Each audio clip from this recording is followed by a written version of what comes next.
An artist never finishes a painting. They abandon it.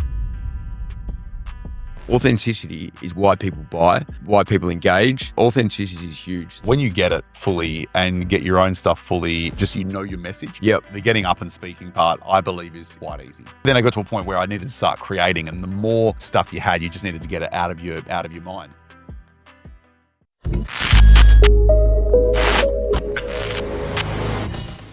So I got Chris here, just in case, for whatever the sound. Chris Smoje, long-term friend. It's a bit of a double up on the sound. We're just talking about the last 10 years in business, and one moment when I watched Chris speak in front of a heap of insurance brokers, and we're talking about how efficient or quick McDonald's is, but not perfect. And you know what? I couldn't remember. You nailed it there. I think the sacrifice piece for perfection from convenience and speed. That's what it is, isn't it? Oh, totally. Yeah. But it's what's important to people. They want to, But every business is different, right? Like another business can't be like that because Macca's is there for that reason. Well, go back to the story.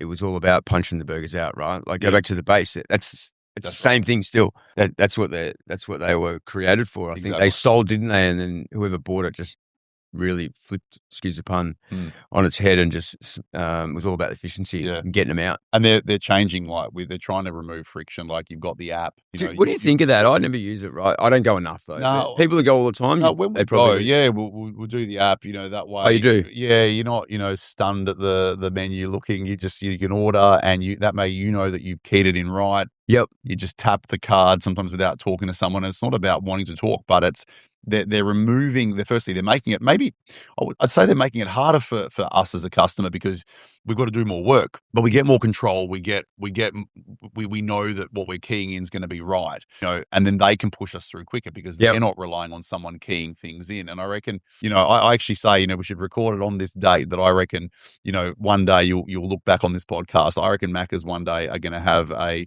conveyor belt like a car wash. That's going to be pushing cars through. You just put the car in neutral and they'll be pumping the cars through that way. I reckon bookmark this podcast. Because think about it. I always ask this. How many globally, right? Globally. I just want to hear it from you. Just, I know you're the one asking the questions, but tell me this, right? Globally, how many cars do you reckon break down in a Macca's drive-through every day? Globally. Wow. I don't know. No idea. Like globally, surely. Yep. 10? Globally, 10 cars a day around the world must break down. Have to. 100.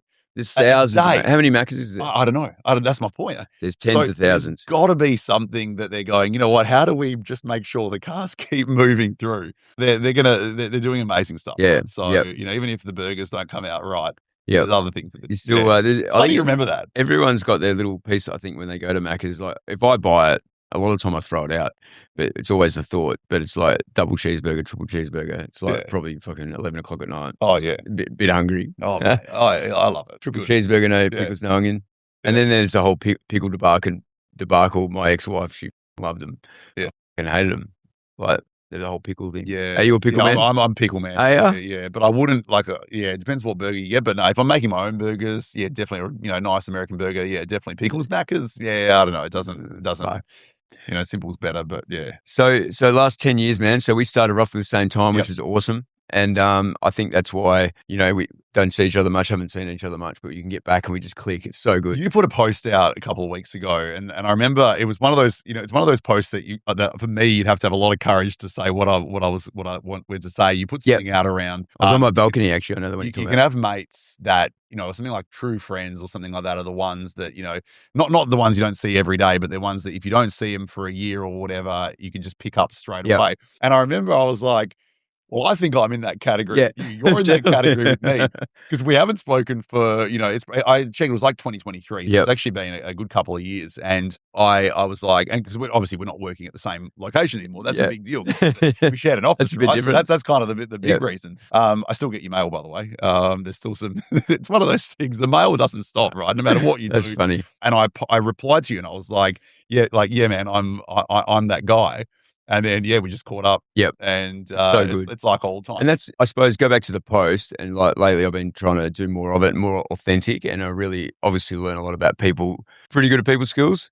And you think got it, and then you go and learn a lot, right? And then I think that was the point out of that one, and it's like the circles get smaller, Yeah. and all that kind of stuff. But even out of that post, if all I got out of it is you seeing it and you message, and now you're sitting here on the podcast, it's like it's epic. And I mean, I'll make it. I don't want to blow smoke up your backside about how special you are, but here we are. I'll grab my phone just to double check. But you said, "What are you doing today?" And I was like, "Well, I'm supposed to be watching Croatia play Panama this morning in the World Cup, and I'm Croatian, right? And and that's the important part there." And I was like, "Well, Paul, for you, man, Thanks, man. I'll jump I on." feel So privileged. we're Croatia still 1-0 at 75 minutes. So Nice. Hopefully they hold it, hey? yeah, that's right. Hopefully, yeah. I'm not jittery at all while we're recording, but no, it's good to be here. Totally. No, it's awesome. I'm stoked to have you on, and actually your name's come. It's funny because bit of business stuff and talking about Dave Clare, which obviously, well, we both met him when I was in your office. I've been doing some stuff with him. He was actually the first podcast I recorded, him and Levi. And then I'm talking to him about like just onboarding employees and that about, the whole leadership and culture.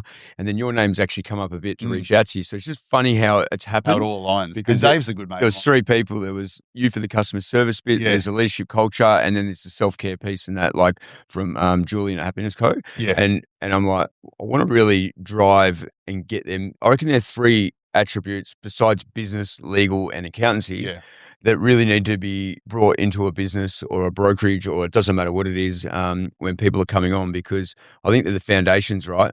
Now, and my customer service went downhill the last 2 years because I was a bit of a roller coaster, divorce, all that stuff. Yeah. And I learned a lot from that. And it's probably why it resonates with me, because the customer experience, the service, the response, and I call it client engagement in our business. And I'm usually really good at it. But obviously when you drop the ball, you realize, and I put my hand up for that. But the comeback from that and getting it right is it's a big ass kicking, and it's like, instead of dwelling on it, it's like looking in the windscreen mirror and not the rearview mirror. Yeah. And getting someone like you on, which it'd be really good to talk a bit more about. You're probably the first one to really dive into that I knew. There's not many people out there like you doing the whole customer service. People don't really want it until they want it. Yeah. I sort of, you don't, I mean, I'd love to agree with you. And I do agree with you that, I'd like to think there's not a lot of people out there. And that's, I think in business, probably a bad thing, because I reckon, like car dealerships, they're all next door to each other. Yep. So it creates a bit of competition, but, buying cars is a thing, right? There's psychology behind that. It's like the Maccas and KFC and all that. It's all around. And I think the problem still exists. And as I said, I've been doing this, 16 years, which, as I keep saying, is not a long time, because, there's still that stigma where people talk to you and they go, oh, they think of customer service and they think that, I'm teaching people how to answer the phone within 3 rings, and how to smile when you're at the reception counter. And the reality is that I actually spend more time, and it's interesting, I don't know if we're going to get into it, but I spend more time working with clients that don't have those traditional frontline roles. I don't do, and I'll tell you, it's a funny story, but I don't do retail. I don't do hospitality. I mean, I'm happy to, but I don't do all of those cliche front end service that you think. I tell you what, hospitality could take some learnings. Like, there's only 1 or 2 places I really go, everyone should watch or learn off them. But hospitality is really hard. It goes back to the young people churn. I think it's hard to get people. I think that's a big piece, right? Sorry, keep going. It's funny. One of the things, this is where I sort of maybe learnt a lot. I started in the tourism and leisure industry. Yep. And we were chatting about Interesting Adventure World before. One of the things that I know, collectively as a team, we did well at Adventure World is it was a seasonal workforce. But we had a reasonable training budget, but we made sure that we supported and developed a seasonal team to execute, right? Yeah. And I remember we, at one point, I went to an industry skills seminar. It was at Crown, and they had all these, players from the tourism and hospitality industry there, and people from Broome and Kununurra came down, and we're sitting there, and I'm listening to the people in the room, and I remember, actually, that was a moment for me. People are, they're trying to say, how do we make training more engaging? How do we get more skills developed in the sector? And it was a real push to get some good service skills out of the tourism sector. And people were putting their hands up and they were saying, we can't invest because we've got backpackers. We can't invest because they're only going to be here 3 months. We can't, they're only here for a uni job. They're only here for a summer job. And I'm sitting there, I was representing, the company, and I'm sitting there and I'm just going, you're seasonal. Yeah, we're seasonal. we're pumping through traineeships. We're delivering, pretty decent induction training, onboarding cultural stuff. And since I've left, it's only got even more. There are so many businesses that just at that point just don't invest in the front line for that reason, because they're seasonal, they're transient, and that was where there's still a benchmark though, isn't there? Like when you're onboarding people, there's still got to be a benchmark of where you can sit. You might not be here, the same as people being at the same company for 5 years. But you still don't want to be here. You've still got to go to a certain point, even if you're seasonal, That's right. And it's a big, is that the onboarding, induction, the training? It is too, and that's where it was funny. We were talking about our mutual mate Dave Clare before, and that's an interesting thing that I've spoken at one of his events, and I know it's what I love about how the message relates so well, because you've got service is effectively, I mean, it's a topic in itself, but it's part of culture, it's part of leadership. It's something that organizations have to embrace, and it's almost like a no brainer, like you were saying before about putting those three things together. It's a no brainer. How can you have a leadership conference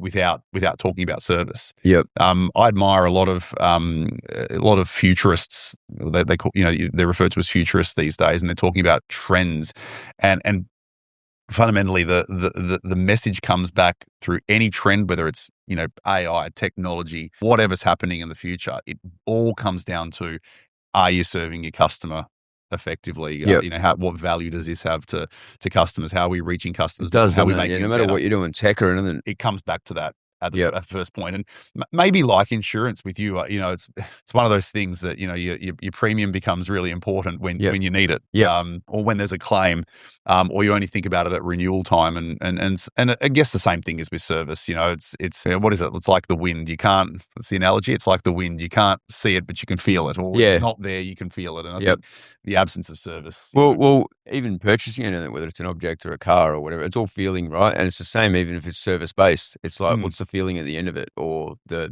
journey, the experience, that you go on. Tell us before I go hop back and forwards with a bit of your journey. What tell us about maybe a client you're working on now, or the last 12 months. I know you've had a bit of a roller coaster the last year or two. Business. You know what? It's interesting.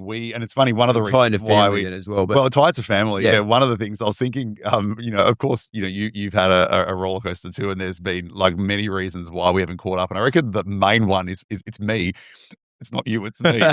But we've got 3 kids. Are you breaking up with me? No, it's not you, it's me. I've broken up with you for my wife and 3 kids. We've got, since 2020, we had a COVID baby right in the thick of COVID, and we've had 2 more since then. We've got 3 boys now. They're virtually 2, 4, and 6, and they are keeping us busy a lot. So it's about time for another 2 years. Oh, it would be technically, but no, we're done, and it's on recording. But I think 3 boys is enough. I would have liked a girl, but it is what it is. But we spent in the last year a lot of time just getting the house more suitable for kids. All those projects that you don't do because of COVID, maternity leave, spending time together with family. I lost my dad late last year as well. So, it shows that family is really, is key, right? And just on that, I'm going to jump in there and you'll get used to this. I didn't know your dad very well, but obviously met him over the years and rented the office off him and stuff. But me and you spoke the other day about this, like how much that just gives you a bit of an ass kicking, losing someone or when they get sick or, all that. And everything goes out the window, right? And how appreciated and how important all that is, even business and everything kind of. Yeah. It's all out the window, right? As soon as someone's sick or passes, it's a bit of a realization. I think maybe that's where you're going a tiny bit. And I remember, he died early October, and it's, I remember just before, and it was, he wasn't well, but relatively unexpected. And I remember end of September, I was looking at the calendar and I was like, we'd just done a pretty big backyard renovation. You're watching plaster dry or something. I'll tell you about that. I was watching render dry, all of that sort of stuff. And I sort of looked at the last quarter of the year and I was like, the last quarter's always, it is always busy. Yep. Financial year's in full swing. People want things done before Christmas. It is actually a good time. And even more so, Christmas, in these days, the decorations are up early. So people get nervous and they want to do stuff, by mid-November. Before that, it's Christmas. So I was gearing up for a relatively, full-on end to the year. And, and I was actually quite pumped, quite excited. And then Dad passed away, it was the 8th of October. And I just remember the year was effectively then over. Right? Yep. And I remember even, doing even just emails. Emails, I reckon, is the worst. I generally, I'm pretty good with emails. I keep a pretty, dry inbox. Yep. The nature of my work is that I'm not, getting 300 emails a day Yep. or anything like that. But I just remember, and response is important to me, and it is. You get it out. Just Yep. don't hold on to things. And I remember, between early October right through to sort of October, November, December, I just wasn't, wanting to respond to emails. But it wasn't that I was, you call it maybe a form of grief or grieving or whatever. But for me, I was just like, it's just not important. Yep. It just wasn't important. And I think I'd mentally sort of, checked out for the year. And I think that's the interesting thing, that we're always under the pump of, you got to respond early. You've got to do this. You've got to do that. And for me, I just, it wasn't a priority. And Yep. sometimes it was even, just chilling on the couch at night, watching TV, with my wife, and the kids were in bed, and I could have always just jumped on there and just answered a few emails, but I never Yep. sort of did. And it was just it just shows you what's important, what's not important. And, I guess whoever's in that situation just makes their mind up. It's only what we create, right? Like, we can all be busy, but and go back to the health piece, whether it's us being sick or the kids or, someone passing. I think that's what you realize. Like, we create the noise or the busyness that's going on. Totally. And fucking, I've been one of the worst, and it's like, but then you can always find time when you want. That's why this whole busy and all that's a big struggle. Not a struggle, but everyone can say they're busy. Yeah. You know what I mean? It's like, what's productive and what's priority. That's right. But to answer, I haven't answered your question though. I want to say, because this is really, excited, because, obviously we all go through tough times, but since then, one of the things that I've been working on for the last sort of few years, probably actually since you and I last caught up. Yep, 23, yeah. 23, yeah. I've really found that, I don't like to use the word niche, but my message is really resonating with local government. Yeah. Local government. Yeah, you did say that. And you said, who do I love working with at the moment? I find that, when you can get a whole, local government area in a room together, and I'm talking about people from, we joked before about, frontline roles, but you've got different people of different makes up, and you've got, it's not just front end and rangers and parking inspectors. There are well-educated people who are, developers, they're surveyors, they're working with planners, they're working with multi-million, billion-dollar companies providing service. And if you can get all these people together in a room, it's what I love about local government, is that almost every person in a council, if it's a council of 50 people, 250 people, and 1,000 people, they touch the customer in some way. They touch the ratepayer in some way, and it's all about service. And I'm on the back of and I've been working on it for a good couple of years, just to really sharpen the message and really respond to I think a really growing need. That's really where I'm focusing most of my time. It's just so exciting. That's awesome. So what kind of stuff will you do like that? Like, what gets talked about from a guy sitting in the office being a planner or whatnot? Like, how do you impact them? And how do they impact the client? One of the things that I don't know if it's a deliberate thing, but you get this sense of you're the expert. You're engaged, and you're the one put in front of the room, and you've got 20, 50, 100 eyes on you. What are the answers, Chris? And I think what's really interesting is that I take a very different approach, right? I step up in front of a room and I'm virtually saying that, no, I don't have the answers. Yep. It's great you can refer to me as an expert, but, I'm just like you, and I don't say that tongue in cheek. How rich is it to be in a room and external, and I'm talking to, say, a local government about their customers, but ironically their customers aren't even in the room. Almost feels like gossip, right? You're talking about people who aren't there. It's like, imagine if you came home one day, or were talking with mates, and your mates all came together and were like, Paul, we've all talked about you behind your back, and we've had an intervention, and we're just letting you know what we think you need. And you'd be like, you'd feel cheated. You'd feel like, what the hell? So I find that the way I approach it is let's keep things open. They know their jobs best. They know their customers best. I say it openly. Let's figure it out. Let's start with a clean slate, and let's figure out what. And of course, I've got frameworks, and I've got things that help guide conversations, which I think's really important. And that's what I'll hold. I'll hold the space. I'll provide the space for them to then open up about what matters to them or what matters to their customers. And they most of the time, it's like most leadership or coaching or managing, it's like most people know the answers or have the resources. It's getting it out of them or Totally. putting them on the right direction or guide or, And self-reflection is important too. huge. Yeah. We reflect. We get people reflecting, and they sort of almost learn without even knowing that. Light bulb moment as they're talking or answering a question. Exactly. Or, That's right. No, but I think that's what keeps me grounded. It's what keeps the room.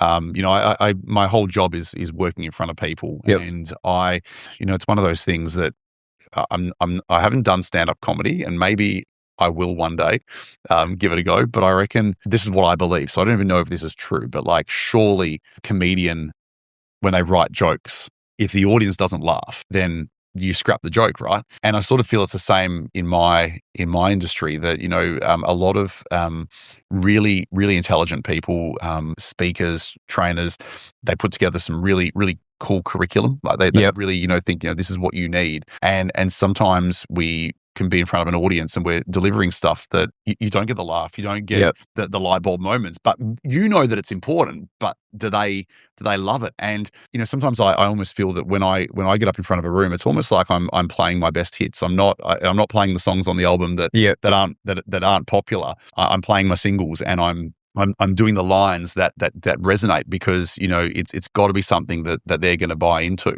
And well, you need them to buy in, right? Especially if you're going to improve or change. And that doesn't mean that I'm going to be vanilla in my approach. I'm not going to say that I'm not going to give hard truths. I'm not going to have conviction in what I'm talking about, and I'll make sure I can get a point across. But I'm not. But I've also got to make sure that it's what it's what's resonating in the room, and I think that's so important. And I think even myself over the years, as we talked about earlier, like hitting niches, really big on it, and I'm probably bigger on it now than ever.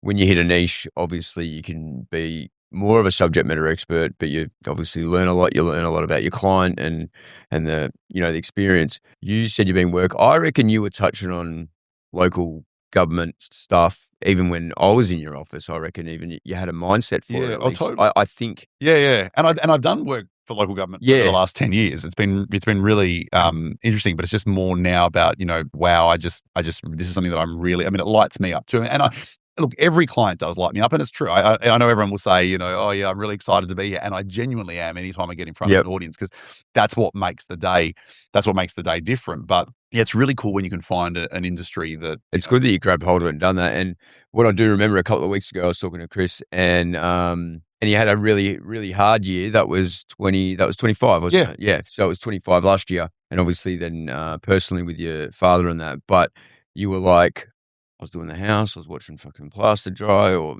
render, and then the phone just didn't go as much to the thing. But he also talked about, once again, self-reflection, holding a mirror up. It was like my energy probably wasn't there either, and all this stuff, right? And you just thought it was going to kick off. And maybe you needed that time. And I said to you, I remember saying to you at the time, I reckon that is going to be your biggest year, but it's not about the income or the rev or the client that year.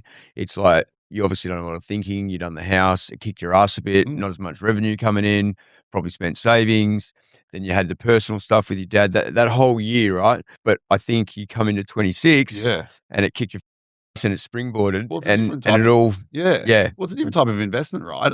You're investing. I think this is right. I mean, instead of investing in the business, you're investing in your family. You're investing in your house. You're investing, hopefully in the value of your property. You're investing in even reflection. Losing a parent and being a parent myself. It's you're just investing in other areas, and effectively, you're right. If you invest in other areas, then you're not 100% present in the business. And I like how you said that. I'm happy to admit this. I want to get it out live, because I remember it was May, and we had this wall that was rendered, and it was right. You know how Perth, we get some glorious May days, but then eventually they're colder, the sun's not there as much, and then the rain comes. And right at the end of this warm couple of weeks, we had this massive wall rendered, and it just wasn't getting any sun. And you're looking at the forecast, and there was, I think he had to do this thing called reverse tanking first, and then he rendered it, and then it had to be primed, and then it had to be texture coated, all within this 2-week period.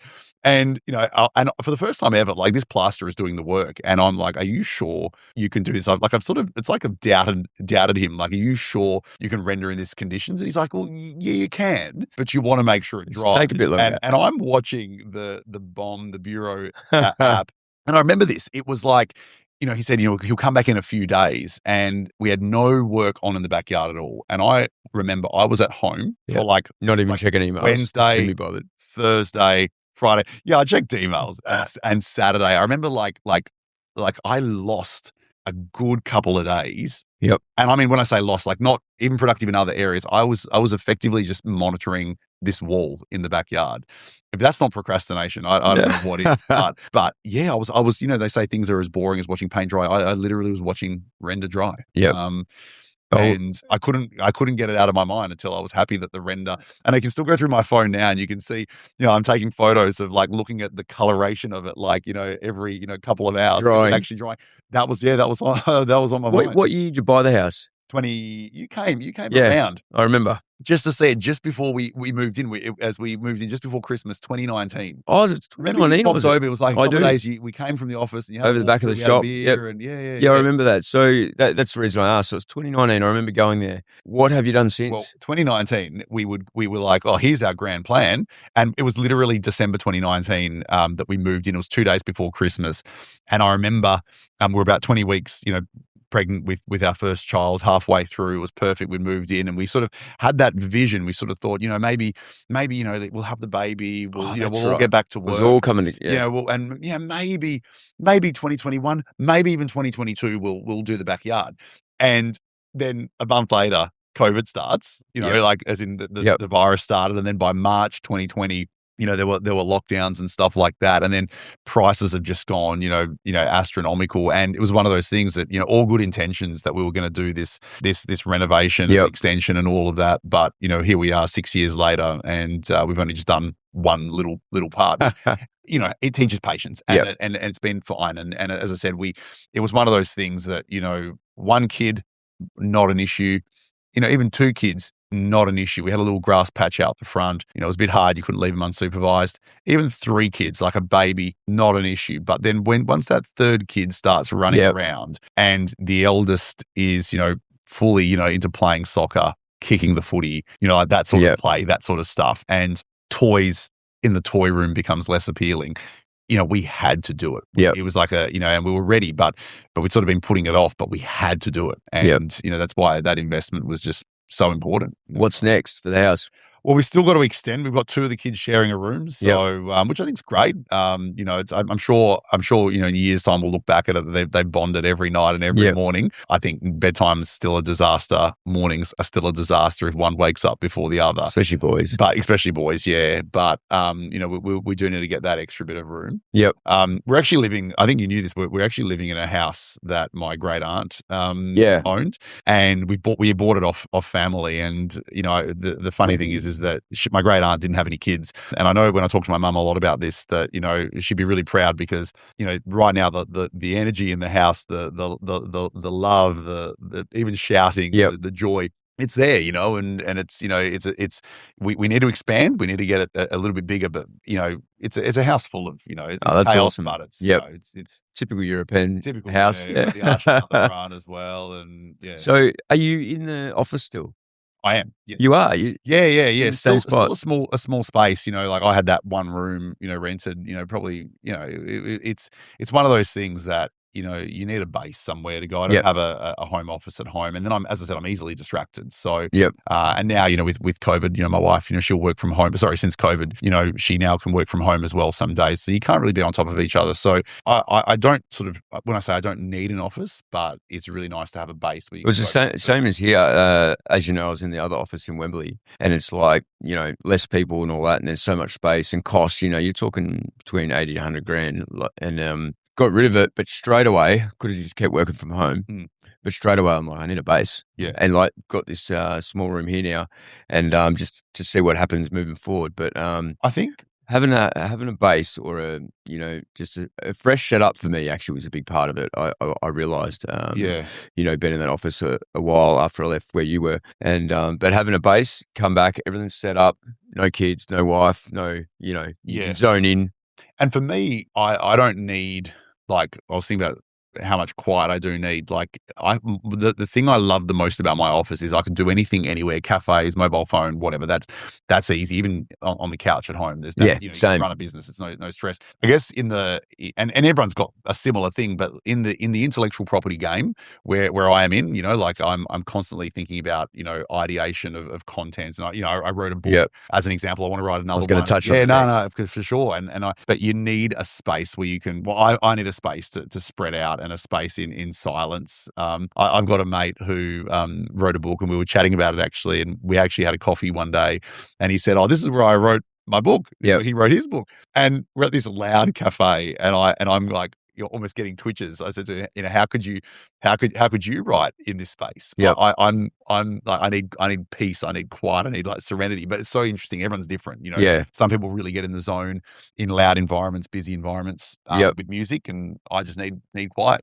What year did you release the book? When did you finish it? Let's touch on that. 2023. So that's I think we just caught up just after the book came out. Yeah, that's no, it was actually 2023. To me, was like a detox of all my content, all paper that I left, like notepads of just scribble. And I think it was like it was a diet in two ways. I remember I lost a lot of weight at the time, but I also lost a lot of paper weight, and I just got rid of everything because it was all in the book. And I actually, in hindsight, no, not in hindsight, but the book, no, it's not in hindsight because I always did this, but the book was written for me. It actually, interestingly, wasn't written for anyone else. It was actually written for me to get my thoughts in one location on paper. It makes sense. You said to me the other day, you're like, can write the book now. I hate it, right? That was just your expression words. I remember you were starting to work on that even when I was there still. Yeah.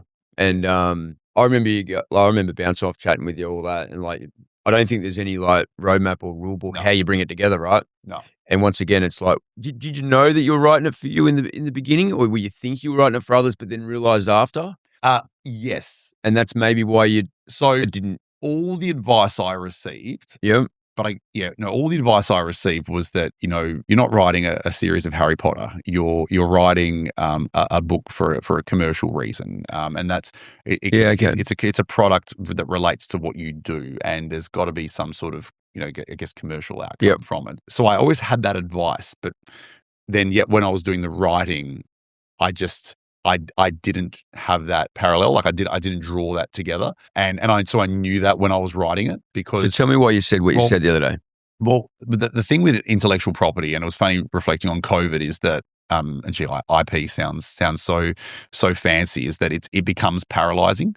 In fact, one of the best quotes, I don't even know who said it, so I've got to make sure I get my attribution right, but someone said to me, an artist never finishes a painting, they abandon it. That to me, so that's the first point around when they were painting the Mona Lisa. It wasn't going, I'm done with it. Like I've done my last stroke. It's that I don't need to do another stroke. Like every artist could put another. I never heard that. I know. Makes sense. Every artist could put just another paintbrush, another swipe, another dot, another shading. You could always do more. And they don't finish it. The painting's never done. They just abandon it. They're sort of almost walking away from it, and there's no right answer.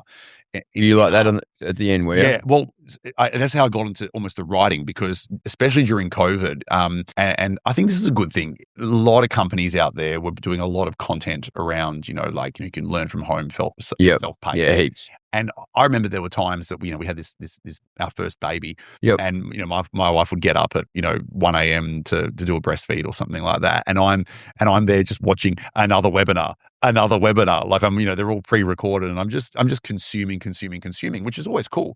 But then I got to a point where I needed to start creating, and the more stuff you had, you just needed to get it out of your mind. So I always knew that it was a real cool exercise to strengthen my mind around just getting the content out. But I knew that, of course, commercially it does. I stand by. I love the book, as in I stand by everything that's in it. I don't. I would 100%. I didn't even bring a copy to have here, but I would. I love it to that degree. But I know that my next book is going to be a little bit more sharper. I was going to ask you that, to the point. Smaller and really relevant to what I'm actually delivering every day. How long did the first book take? Well, you could argue that it took 7 years. Yeah. But no, it took when I got to writing it, that's the thing. It got to a point where I was like, I've got to draw the line of, I've got enough. Yep. I have enough. And no joke, I wrote 100,000 words in a 5-day sitting, 3 days. Oh, is that right? So 3 days, and then I had a break, and then 2 more days. So in 5 days, I wrote 100,000 words, and the book ended up being about 80,000 words. But it was easy to write. And another good bit of advice that I had around Because of the writing, 5 years prior putting a piece in everything. well, they say that there's no such thing as writer's block, because if you have writer's block, you just don't know what you're talking about. So, there was never writer's block. And I think that was, a good sign to say that I had enough to put it out there. And now that it's out there, it's kind of one of those things that. What did you call it? What was the book called? It's called All in Culture. All in Culture. Yep. And, lead your people to be of service. And I think, you look at it, and it's a thick book, and, it's not a book, that someone can pick up and read really quickly. But I guess I stand by that because, when it comes to service, like we've talked about, you've got to go all in. Yep. And I think even the weight factor of the book, like how thick it is. I mean, you could have a book that's thick, it's full of crap too. It's not saying that thickness is everything, but it speaks to its title. I mean, All in Culture. Imagine if it was just like a tiny ebook. Like, is that really all in? Yeah. This book's got everything. So what are you thinking on the next one? Next one is going to be basically, I think, just a bit more practical, a bit more sharper, a bit more, not defining what a lot of stuff is. All of the fat, I guess, you'd have in the book, I'd probably remove a lot more of. And I've even looked at All in Culture now, and I've sort of highlighted, some of the, I almost call them, I mean, I like to think that everything that went into the book was stuff I really liked. But then now that I've done it, I can take out more stuff that I reckon is like more gold that I can flesh out a little bit more. So just a bit more tailored, a bit more targeted. Have you started working on that or brainstorming or? Brainstorming, yeah. Yeah. That's 7 years ago. Well, this is another, this is another Paul Coelho kick up the arse that I need, because I think what I admire about you is that, and I know at the time, I mean, everyone's got different challenges, and I know that you weren't, having babies at that time, but you were, your action is really like impressive, man. And I always love how you and I would be chatting about an idea, and we started in business at the same time. We were sitting there in the office, either yours or mine. Our foundation chats too, chatting, when you're learning, right? Yeah. And you're like, we're sort of not just together. We're like, this is what we should do. We sort of agreed. And then I'd go away, and then 2 months later, you've done what you said we should do, or what you should do. And and you're a good man of action. So I think even from today, it's always a great way to get on. Couple of things resonate with me there. One is there's a lot of stuff I start and don't finish either, and I think everyone has that, especially when you're a bit of a bull at a gate like I am, or ADHD, or whatever you want to call it. I don't know. I'm undiagnosed, but I was only talking about this yesterday. Everyone titling the ADHD thing in that, right? So even just touching on that, and I'm like, I said it's a superpower, if that's what you want to say it is. I think there's a lot of things I sit on and try and perfect it, but I do think now, reflecting back, even to mine and your chats years ago, 10 years ago, 9 years ago, is speed trumps perfection, or speed to market, and make something happen. Like, I moved in here a week and a half ago, and I'm like, there was a strategy moving in, and I come here one day and I just sign the next day, and it was to get this up and running, plus also kick back off and have a home base, right? And I probably owe a fair bit to my ex-father-in-law. He and him, he's Croatian as well, Ivan. I remember him teaching me, and I always said he taught me how to pick the phone up, make it happen, basically. And I still do that to this day, and it's actually my job in the business now, or the businesses, is problem solve and action. And I think even if it's not perfect, at least keep going, fail, pivot, try again, just get it done. And reflecting back from our conversations, I like that you said that people don't see the other stuff, though, that you don't get done, or you go, you try a lot of things. But I think if you're moving the needle forward, and I spoke to someone about this the other day, it doesn't matter. And if you take one path, you never know what the other path was. And that's why I'm always like, just let's go. Like, make it, just don't sit on it too much. And I think my problem isn't perfection. It's actually conviction. And I think, for me, why sometimes I take a long time, something that I've learned about myself a lot is, you tend to be, and my mates would love to say that, I can talk underwater and I can, because I talk for a living, but I've been a lot more reflective, a lot more analytical than I thought. And I think, it's not self-doubt. And I mean that. I'm not just saying that and going, oh, maybe I do have self-doubt, but it's conviction when you're I know you can put ideas out into the world and ideas need to be shared, but I think for me, I've always felt that like authenticity for me, I guess, is to genuinely go, like, if I was talking to a potential customer, I would genuinely buy my own course. Like I would buy my own program. That's how much I believe in it. And I think that's always what's been the thing for me, not perfectionism, not self-doubt, but just making sure that my conviction. I was going to say self-judgment because that holds all of us up most of the time. I think there's a level of that. Even if you're very confident, I think there's a level of that all the time. Yeah. It's in our mind how we break through that and get, like, even the podcast, 3 years I've been wanting to do it, right? I'll be honest, it was probably worrying about clients, what they think and this and that. And then also, doing the podcast, even though it's only a couple of hours a week, people seeing you do it. I get asked now, are you still doing the insurance thing? And I have never been deeper in the insurance in 2 years than I am at the moment, right? But there's all that self, this and that. I'm always, and, we go back, we're talking about content and that earlier, and sharing and getting things done. I think it's always us that hold it up, like ourselves, always, every time. And I've got no one else to blame, especially when you're on your own. Well, that's when we're passionate or really care, like you just said, and I'll go back to authenticity in a sec. I would have said perfection for you because I've watched you do stuff and you really want the jigsaw puzzle to come together. Yeah. And maybe there's different levels of it. What is perfection for? There's no rule book with anything we do, right? But going back to that authenticity bit, I think it doesn't matter. Everyone does things different. And this is why I'm really comfortable now doing this, is because I'm really genuine on it and I don't give a and it's actually been a few things in the last 6 to 12 months that's kicked and made me not give a as much. And the moment you get to that, and I mean that in a good way, the moment you get to that point, you can do things more. Doesn't matter what it is. You sitting there and like saying to yourself, authenticity, I'd buy my program. It's pretty cool. And do you know that authenticity wavelength is like 10 times higher than the love wavelength? Authenticity is why people buy, why people engage. Like authenticity is huge, the whole wavelength. Yeah. It's unreal. And it's, and I notice it just even doing like reels or content and stuff, even just being in here, you speaking up, other people have had to sit in this seat, me being authentic and letting walls down.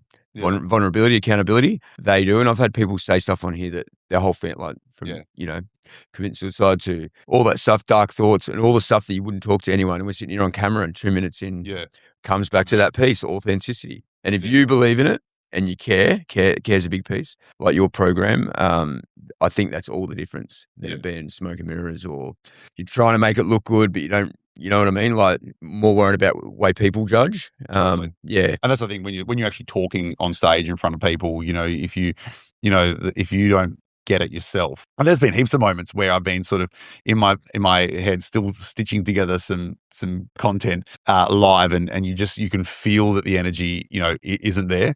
But when you get it fully and get your own stuff fully and, the message is, and you've sort of almost not perfected it, but you your message. Yep. The getting up and speaking part, I believe is quite easy. Yeah. It's, obviously probably the number one fear in the world is public speaking or close to, right? Whatever. Yeah. I don't know what the stats are, but I think it's right up there. And I've only spoken in front of people a couple of times. And actually the last couple of years, I want to throw myself in the deep end, but obviously I probably wasn't ready. But I'd like to work towards that. But it's a similar feeling now. Like even when we sat down earlier, it's why I don't do a formal, because then you're starting to structure it, which is not what this is about. This is about just, there's no questions, nothing, right? Now, the reason I can confirm. Yeah. There are no questions. Everyone asked me the night before, text me, most people, you already knew this. And it's like, what are we going to talk about? I'm like, it doesn't matter. Like, I think I'm good at it. I can grab something. We can go back 5 years, come back. And totally. Especially when I don't know the person, actually, it's because I'm really like, you don't know anything at all. Whereas we're lucky. You're at my wedding as well. We've known each other a lot, but you're even through your ex-wife's mother. Is related to my godmother. That's right. Who is a cousin from Croatia as well. Yeah. So it's so like, we luckily we have spent a lot of time together over the last and you don't years. Realize it till you get rekindle or catch back up, right? Exactly. Yeah. So I was just saying before, this here is similar to go stand up. Like at the start, it's a bit, hey, but once you're a minute in, and you kind of, you're in it and you got the feeling, or you know your stuff, Yeah. like you're talking about jumping up on stage, you kind of can forget about all that because you're in it. It's like getting asked, you go talk in front of people and you get asked something, it just breaks the ice straight away, doesn't it? And then how many gigs have you done? Oh, geez. How many people you spoke in front of? And that's almost a blur now, but you get sharper every day when you're doing that. So what would be your number one thing when you go speak in front of people? Number one thing, as in to help someone else out there about public speaking and getting up. Yeah. Besides knowing your stuff. Well, that's pretty major. When you're nervous, what do you do? What's your thing if you are a bit nervous, or it's a new group, or Do you know? I don't know if it's. I find that the one thing that I think helps with nerves. And look, there's so many things you can, and there's so many people that do amazing work in helping people calm and stuff like that. But when you speak in or use an analogy or a metaphor, what I've noticed is your whole demeanor changes. So like, I'm just trying to think of an example. If I was to say something like, going to work, here's one, going to work every day, whether you've had a good day or a bad day, is like the sun. The sun comes, the sun comes up and then it starts again the next day. Because you notice, like when I say it's like the sun, see how I'm smiling? It's because an analogy is so. It's like you relate. It's so relatable. Yeah. And there's a couple of things. So it's so relatable that it just makes sense. But then because it's relatable and it's it's not business, it's not work. It's just an everyday thing. Your demeanor just shifts. Yeah, wow. It's just like the sun, or it's like, or, you can say things like, sometimes, policies, even this, you could say, you're in insurance and you go, and even now I'm just grinning. You're like, reading a product disclosure statement is sometimes like deciphering those confusing parking signs. Yeah. The ones that are like 3p that way, 2p that way, Monday to Saturday, clearway, school hours. And you're looking at the sign and you're going, am I reading that right? Yeah. And even then, like a PDS for insurance is just as confusing as one of those parking signs. Yeah. We all know how confusing parking signs can be. We've all been in that situation where we're trying to decipher it and we're like, I don't know if I've got this right, or am I seeing things? And it's so relatable. It just makes you just relax more when you say it. That's a really good tip. That's what I like. So using analogies or relating to something that everyone, because if you're talking about a topic or advice or something, obviously, and I think this is where people get worried that they're not going to know their stuff, and it's probably when they public speak or speak in front of someone. I think that's it, right? That's why planning and knowing your is important. The one thing I would say is just this would be my advice, but I don't know what other people would say about it. But I reckon the one thing that I've learned about analogies is that seriously, never quote TV or movies. I'll tell you why, right? Yeah. Never do an analogy about TV or movies. Because I think back in the day, when I say back in the day, when I was young, there was like 7, 9, and 10. That's it. Like, that's it. Now you've got like 7, mate, and that's just free to wear. 10 plus, you've got like streaming services. There are people out there that don't even have TVs. So firstly, do you have your aerial plugged in? We do. Yeah, no, we do have the aerial plugged in. Yeah, no, we do. Yeah, and I don't mind a bit of free to air and watching some reruns and stuff like that. But I'll give you the example. But the point is that people out there don't watch, the same shows every night. And even, I watch a lot of shows with my wife, and some of the shows that only she would watch, and I sit through them, and it's just the stuff that's out there is just huge. So my example was, I remember once I was in front of a room. Yeah. And I made an analogy, and I said something like, it's kind of like Groundhog Day. And this guy puts his hand up. At that point, and I looked at him. He was like, oh, so sorry. What's Groundhog Day? And there's a lady in the front row, and I didn't answer. She looks at him and she was like, have you not seen the movie? And this guy's like, no. So the whole thing shifted. Like, Bill Murray? I think, Bill Murray. And then someone else chimes in. It's like, oh, it's not just a movie. It's based on a real, like the groundhog predicts winter. So there's a whole separate conversation. And I'm like, so not only, and then I look at other people and they're like half grinning, like, when you're grinning to pretend to be nice. And I actually asked in the room, I was like, whoa, just stop for a sec. Who here hasn't seen Groundhog Day? And about 3 or 4 people put their hand up. Yep. So then I was like, I don't know how I got this idea. I was like, let's go further. I said, who? And then she was like, oh my God, you haven't seen it, right? And then I said, who here hasn't seen Mrs. Doubtfire? And I reckon like 3 or 4 hands. Yeah. haven't seen Mrs. Doubtfire, right? Were you quoting anything from his? No. I just asked him because I was like thinking Yeah. about like the movies that are on TV all the time. Yeah. I was like, they play it like 3-4 times a year Yeah. because it's a feel good movie. I said, and here's one. What about Home Alone? Oh, What about Home Alone? And equally, a couple of people have never seen Home Alone. Yep.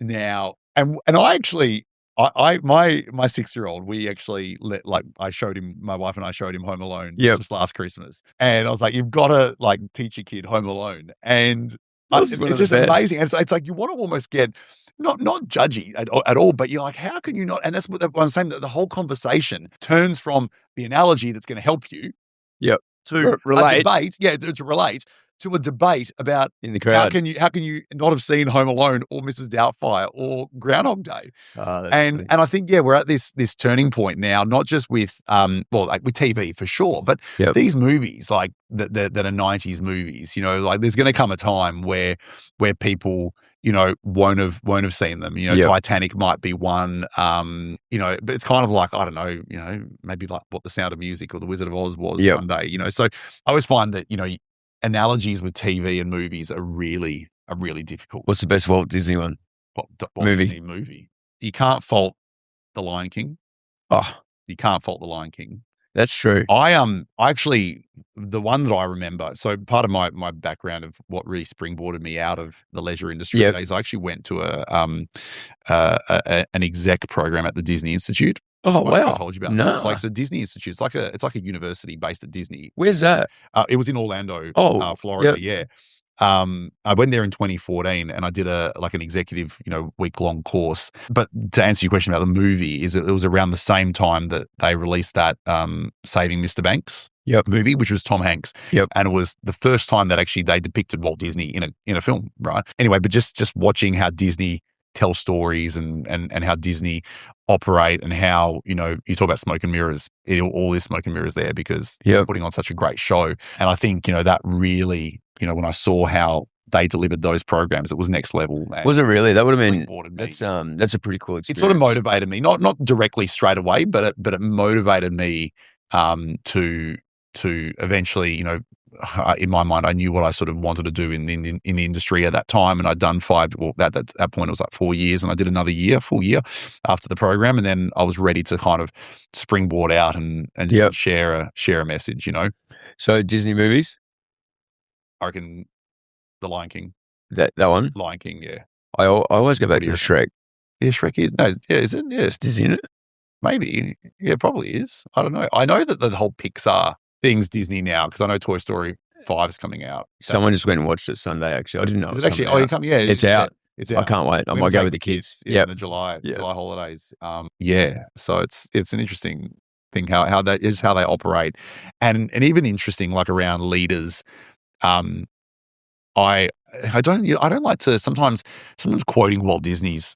It can sort of work to your disadvantage because Disney is such a perfect company. They're not a perfect company, but they are the poster child of perfection. Yeah. And sometimes it can work to your disadvantage because you've got, you start talking to someone about Disney and people will go, well, straight away, Disney've got all the budgets and they've got all the fireworks and, their revenue's just huge, right? How can didn't they struggle a bit not long ago? They might have. Yeah, they've obviously, but they've adapted. They come back, adapted, pivoted. And I guess what I want to say about the leader is that, Walt Disney, he died in December 1966. So it's coming up to a milestone anniversary this year, 2026.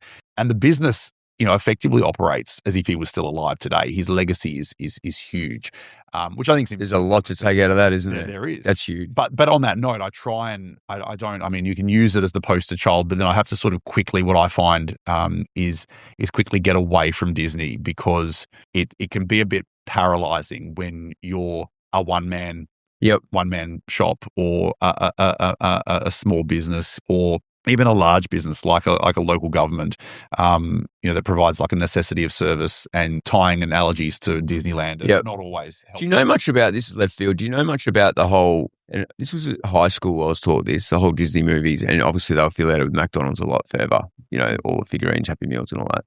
The hair, like an M. There's a lot of there's subtle things. Yeah, subtle things. Yeah. Even like stuff you don't see, but if you slowed it down, you would. there's a big thing on it. I only looked up probably 5 years ago again. I can't remember how much down the rabbit hole I went, but they reckon there's heaps in that whole marketing piece. I don't know. Well, maybe You might know not more than me marketing, about but, you know, I don't know. I mean, I'm not a marketer, but one thing I will say, and this is going to be like some people would laugh at me for this, but some people might think it's a pretty cool quirk. I really like. Get ready for it. I really like. Okay, I don't watch. It's very rare that I watch a new movie. Yep. Or a new show. I really love rewatching movies and reruns. So you ask me, of course, well, how do you see a new movie? Well, of course, I see a new movie from time to time, but I love. I'm the opposite. See, yeah, and my wife's the opposite. She doesn't. Once she's seen it, she doesn't see it again. Unless it's a cartoon one or a Disney one. Oh, yeah, those ones. But I find, like, for instance, I'm a huge fan of Seinfeld. I could rewatch those episodes over and over again. I've rewatched like some of the early seasons of The Simpsons. Yeah. There are movies that I watch, you know, a couple of times, and I don't say not like a couple of times, like obsessively watch it like every day. But then, you know, I might be flicking through Netflix. Yep. I might see, you know, like The Bourne Identity, and I'll be like, yeah, I'll watch that again. Yeah. And I've seen it probably 50 times. If you ask me to put something on, I won't put the same movie on. There you go. But if I walk in on something, I'll probably watch it and you get into it. But what I reckon though is that the whole thing is that the script doesn't change, but your perspectives do. And I think that's what you actually learn when you watch them again. What I've recently, Yeah. I've been challenging myself against this. When you rewatch something, you actually take so much more out of it. Like the second time round is like, and I think we're a bit different when we watch movies these days with our phones, you know, fucking whatever else. And I use it to wind down a lot of the time. Like I'll be laying there, so I'm not thinking of work or something like that. But I notice when you go rewatch something, and I don't like to, it's all time for me. I think I'm wasting time by rewatching the same thing.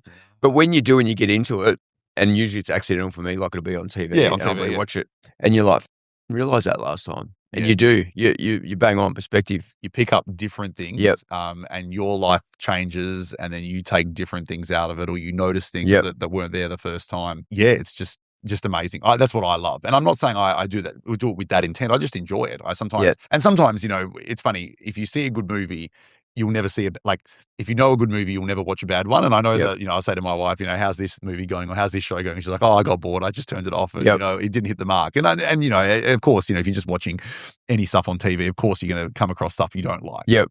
But, you know, she teaches me a lot with that. Like, she'll say, let's watch a new show. And I'll be like, I'm a bit skeptical about this, you know, and we do. And we, you know, before I'm going to change subject in a sec, but before I do, the one I do go back and watch on purpose is Suits. The series, love it, I've never watched it. No, and I've never watched Suits. I've never watched Game of Thrones. I'm going to tell your wife. Yeah, I've never watched Game of Thrones. Like, that's never been my thing. But Suits, big time. Yeah. I've watched it like probably 3 times. What do you? It's probably the business, the challenge, the banter is really good. You know, they're lawyers, and it's always a, what do you call it? There's always someone out there to get you, like in business and stuff like that. And then it's like, it's the strategy and the response, and like, it's just cool. I don't know. You have to watch it.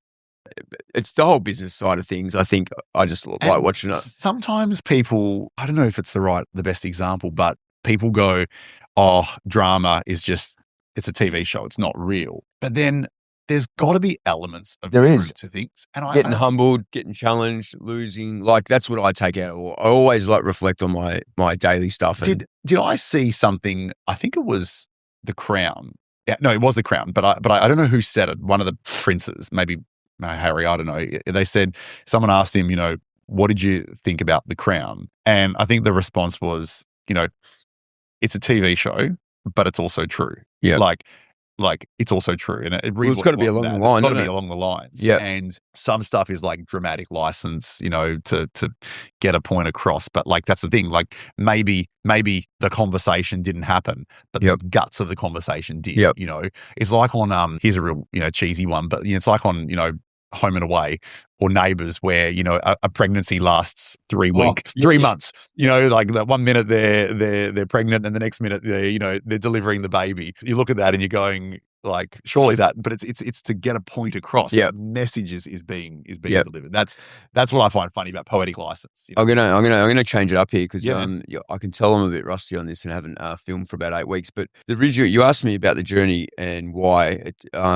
risk, roadblocks, and resilience is actually the 3 things that for the 3 years, and out of conversations with people every day like me and you would have had back 10 years ago and all that. It's the roadblocks we hit and the risks we take and the resilience we get built, right? So obviously your probably biggest challenge, which I think will be a big win for you, was probably last year. Yeah, And definitely. and now you reflect on it, especially bouncing off someone else, whether it's me or whatever, you know, you get a different perspective.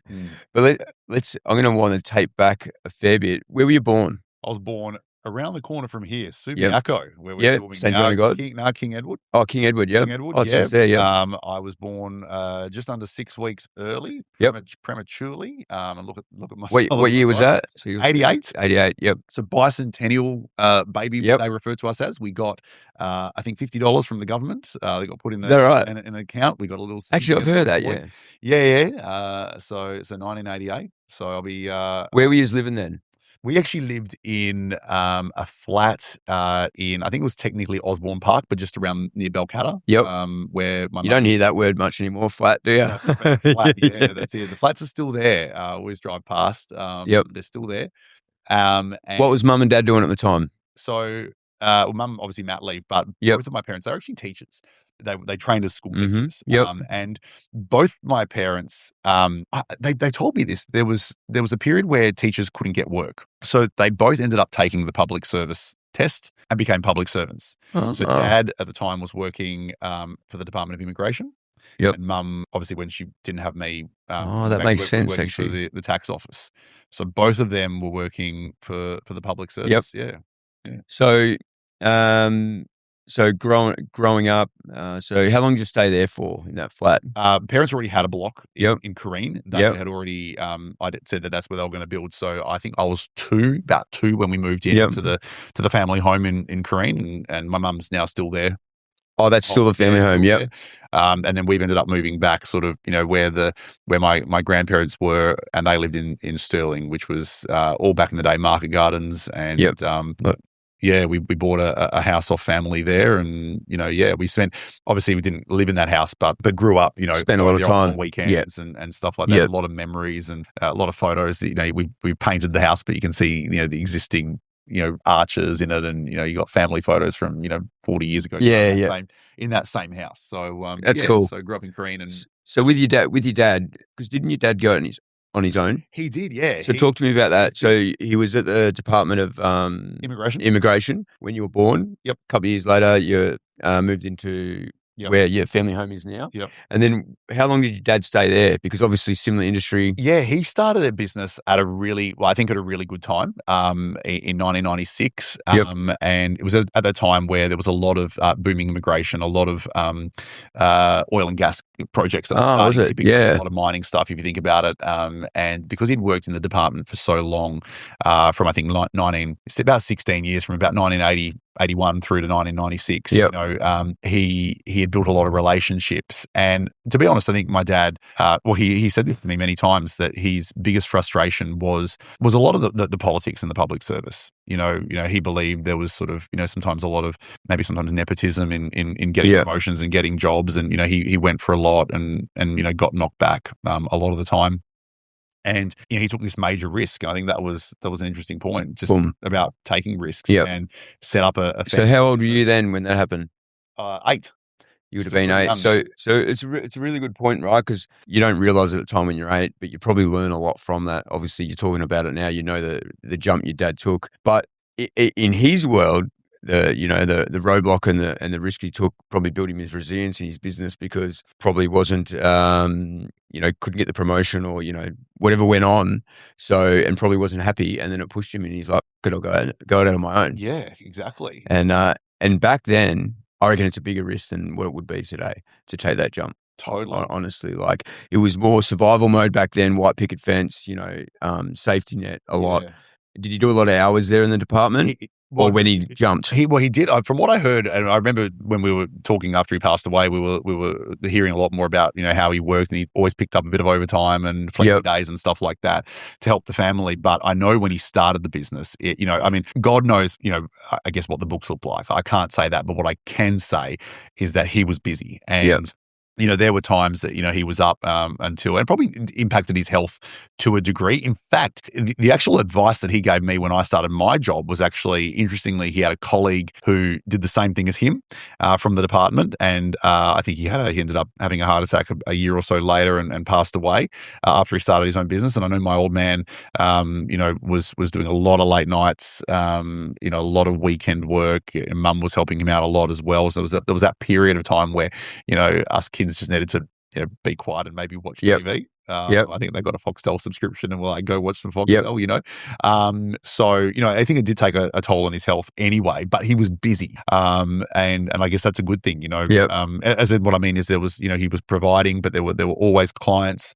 And so, you think about us being, like I just moved in here, you just set up all the tech or, whatever. Back then, no internet, phone, like normal phone, no mobiles back in the day. And you think how they got around and done business. Now we stay back and, do the long hours, and you can probably reflect on this a lot. You're like, imagine how much slower it would have been to get things done. And you don't realize it now. We take it for granted, like where we're at. But there's a lot of learnings from that old school world, right? And making shit happen, and probably now imagine the risks that your dad would have took over the years. How long was he in business for? So he finished up around, and when I say around about, he got a fairly young diagnosed with Parkinson's disease. Yep. So, and it was a progressive and a very slow progressive illness for him. He had him for 20 years. So it's really hard for us to even, Mum, to pinpoint the day he finished work, but he definitely kept going and then started to wind down. Yep. And seeing clients. So I reckon, and that's the thing, he probably, he was old when he started business and he was, young in comparison when he retired. But I reckon he was in business for probably, say, around 15 years. It's all the same business? But I reckon, same business, but I reckon 10 of those years were hard. Before he got diagnosed. 96 to about 06. Yep. And then he was, diagnosed in 06. And I reckon he probably did maybe another 4 or 5 years, before he said, that was it. What was your biggest take in probably learning off your dad or being a role model? Gee, well, I guess he's business, done 15 years. Yeah, like taking risks. I think even though he said to me, "Are you sure you want to start a business?" Yeah. And I think a lot of the time as well, that sort of family, a bit of that old tradition was like, don't start a business, just find a wife and or girlfriend and get married and start a family because that's important. And it was, but at the time, of course. But at the time, I sort of jumped out. Why do you think you did? Prematurely? No, I didn't jump out prematurely. I think he taught me that you've got to take risk and be decisive in that. So that's 100%. I can say it without even thinking about that. But I think, well, firstly, I think we've got to realize that all work, if it's a labor of love, and I as I said to you at the start when we started chatting this morning, man, I said, we've got to. It's a message that I want to get out there, and I think that takes time. But then we know it's a long-term game. Yeah. Well, I know it's a long-term game. So maybe a bit different from, starting a business or a franchise and then selling it for a profit. This is something that I can see myself doing for a long time. So I'm probably grateful for starting, when I say so young, not so young because I don't think it's about the age, but I started at the time where I was most motivated. Like I was never dissatisfied with my old job. In fact, I remember I gave like 10 weeks notice of leaving. Like I gave a long time, a couple of months, because I was never, I just was like, I really want to do this business. Yep. And I'm sort of itching and bursting at the seams to want to do it. So, I'm glad I started then because I've obviously learned a lot. So I think, and I learned this off my father-in-law as well, he didn't start a business till kind of got pushed out, I think with a redundancy or something, and they wanted him to move, him and Helena. And he started his own, but he was at 45. And I think it was 45. And I've always said, I'm still not even 45 yet. And I've started, and I think we're lucky. Like, how old was your dad when he started? He obviously pushed out from the department. He was like 47. There you go. Like, how lucky are we that we can take that risk now? Because there's not so much the white picket fence anymore. We're pretty lucky these days. I think it's more convenience than survival these days. And I'm glad too, because bearing in mind now, it's a good point that at the time I didn't have, which. I guess it's, survival mode happens if you need to survive, but I didn't have kids. I was able to be able to take a few more risks. Always make it work though, hey? Oh, you make it work. This is one thing you learn. Yeah, but you can, but I could do it on my terms. Yeah, of course. And I think you timed it well. But then now, and that's what I said, I think I said to you earlier, like you now can not, like now I know that I can take Well, no, sorry. I'm not saying I can take it easy, because even more so, you've got to keep going, because you've got now cost of living's harder Yep. and kids cost a lot of money. But it's Big chunk of pride in there too. So you got to keep going. Yeah, but you've got then that's well, yeah, definitely pride. But you can also take time for family as Yep. well. And I think my job is really cool. It's like it can be the most flexible job when it can, but then the most inflexible job Yep. when it can't. And that's one of those things that there's no. Well, it's market driven, client driven. Client engages you, Yep. and it's even like a great example is every session will always start at 9 a.m., which means I will always be there at 7:30. And why I say that is it's a half an hour to set up, half an hour to literally sit in silence and chill. Like I'll go through reels and memes on Facebook just for a laugh, like just chill for half an hour, and then half an hour of like welcoming people when they're coming in, chatting, warming the room up, people coming in. That's 90 minutes. So let's just work back. 9 o'clock starts, 7:30 arrival. Everything in Perth, it's a half an hour away, but let's say 45 minutes. So that means a 7 o'clock departure from home, which means 6 o'clock wake up for coffee and getting ready, which means, and the kids are still in bed by 6. I don't help out at all on those days. Anything. So you just focus. I'm gone, locked in. Yeah, and I have and Brianna has to do everything herself, and on those mornings, and it's one of those things that like. But then again, you get the best benefit of if I didn't have a program on, I could do school drop off. I could do school pickup. You've got it. So it's one of those things that it's so flexible when it can be, but then it's so inflexible when it can't be. Something I always think about, and is this whole online like Teams video calls, all that. I was thinking about it because you're obviously there in person, and I was going to ask you, like, do you do much online with anyone? No, and why I haven't is I think, and by the way, there are many people in Perth that do, but I think where we were lucky is. And I think, let's be honest here, let's kind of be a bit raw with what happened. COVID hit. COVID hit just as, that was March. Our eldest Luca was born in May, just as those restrictions were easing. For everybody in my position, COVID effectively decimated our income, effectively.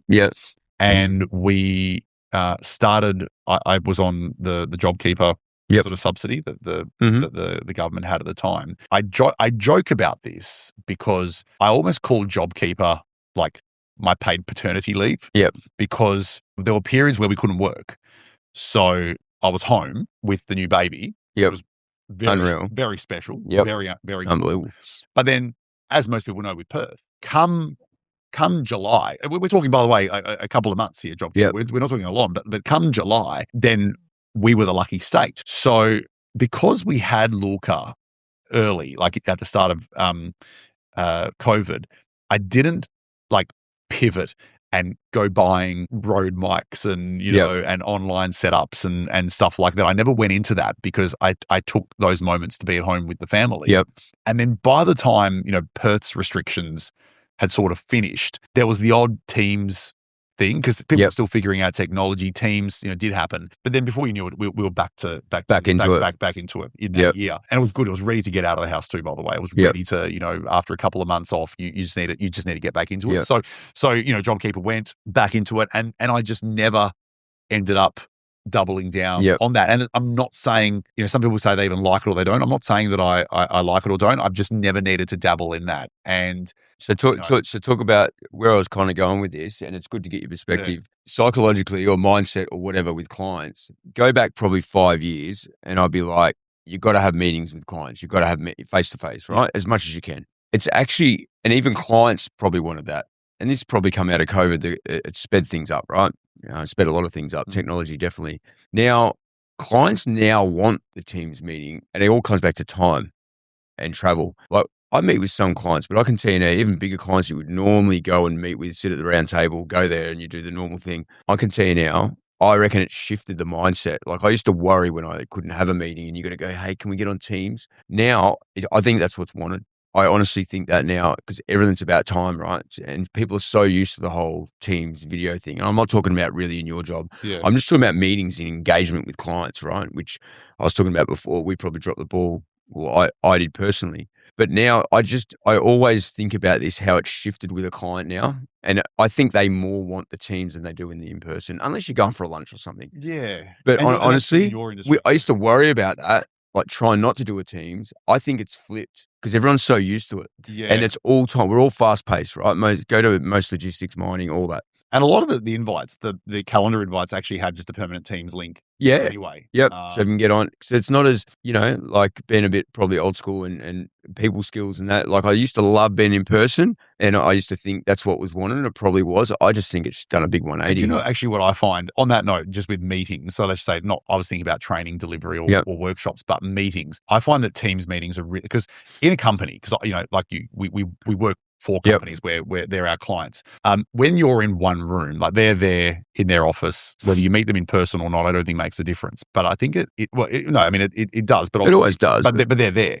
I think for us, it becomes really convenient when we're busy because, for instance, like someone might say, like, I love to do face-to-face. And if I'm free, I'll go in there. Yep. But what if, and this is where people get busy, they go, oh, geez, I can't do, what day can you do next week? No, I can't do any days next week. What about the following week? I can, but I'm going to be in this suburb and I can't get to that suburb, until that time. And it doesn't work. So they just say, look, let's just jump on a Teams call. Yep. And then you can do it next week. You can do it like tomorrow. Yeah. Or now. Or you can do it. It's all about travel, right? Because you're not traveling. And that's, I think, the key thing. Like it's really convenient when you want to, when you can do that. And I think sometimes that's, I guess, a key message in that is that in business, I'm sure this is not new, but momentum is so powerful. Like if you can't lock in a meeting or you're constantly trying to lock in a meeting, I find that that's the biggest alarm bells for me. Yep. When I think about all of the work that either didn't eventuate or has never got off the ground, it's because we probably never got pinned down for a chat. Yeah.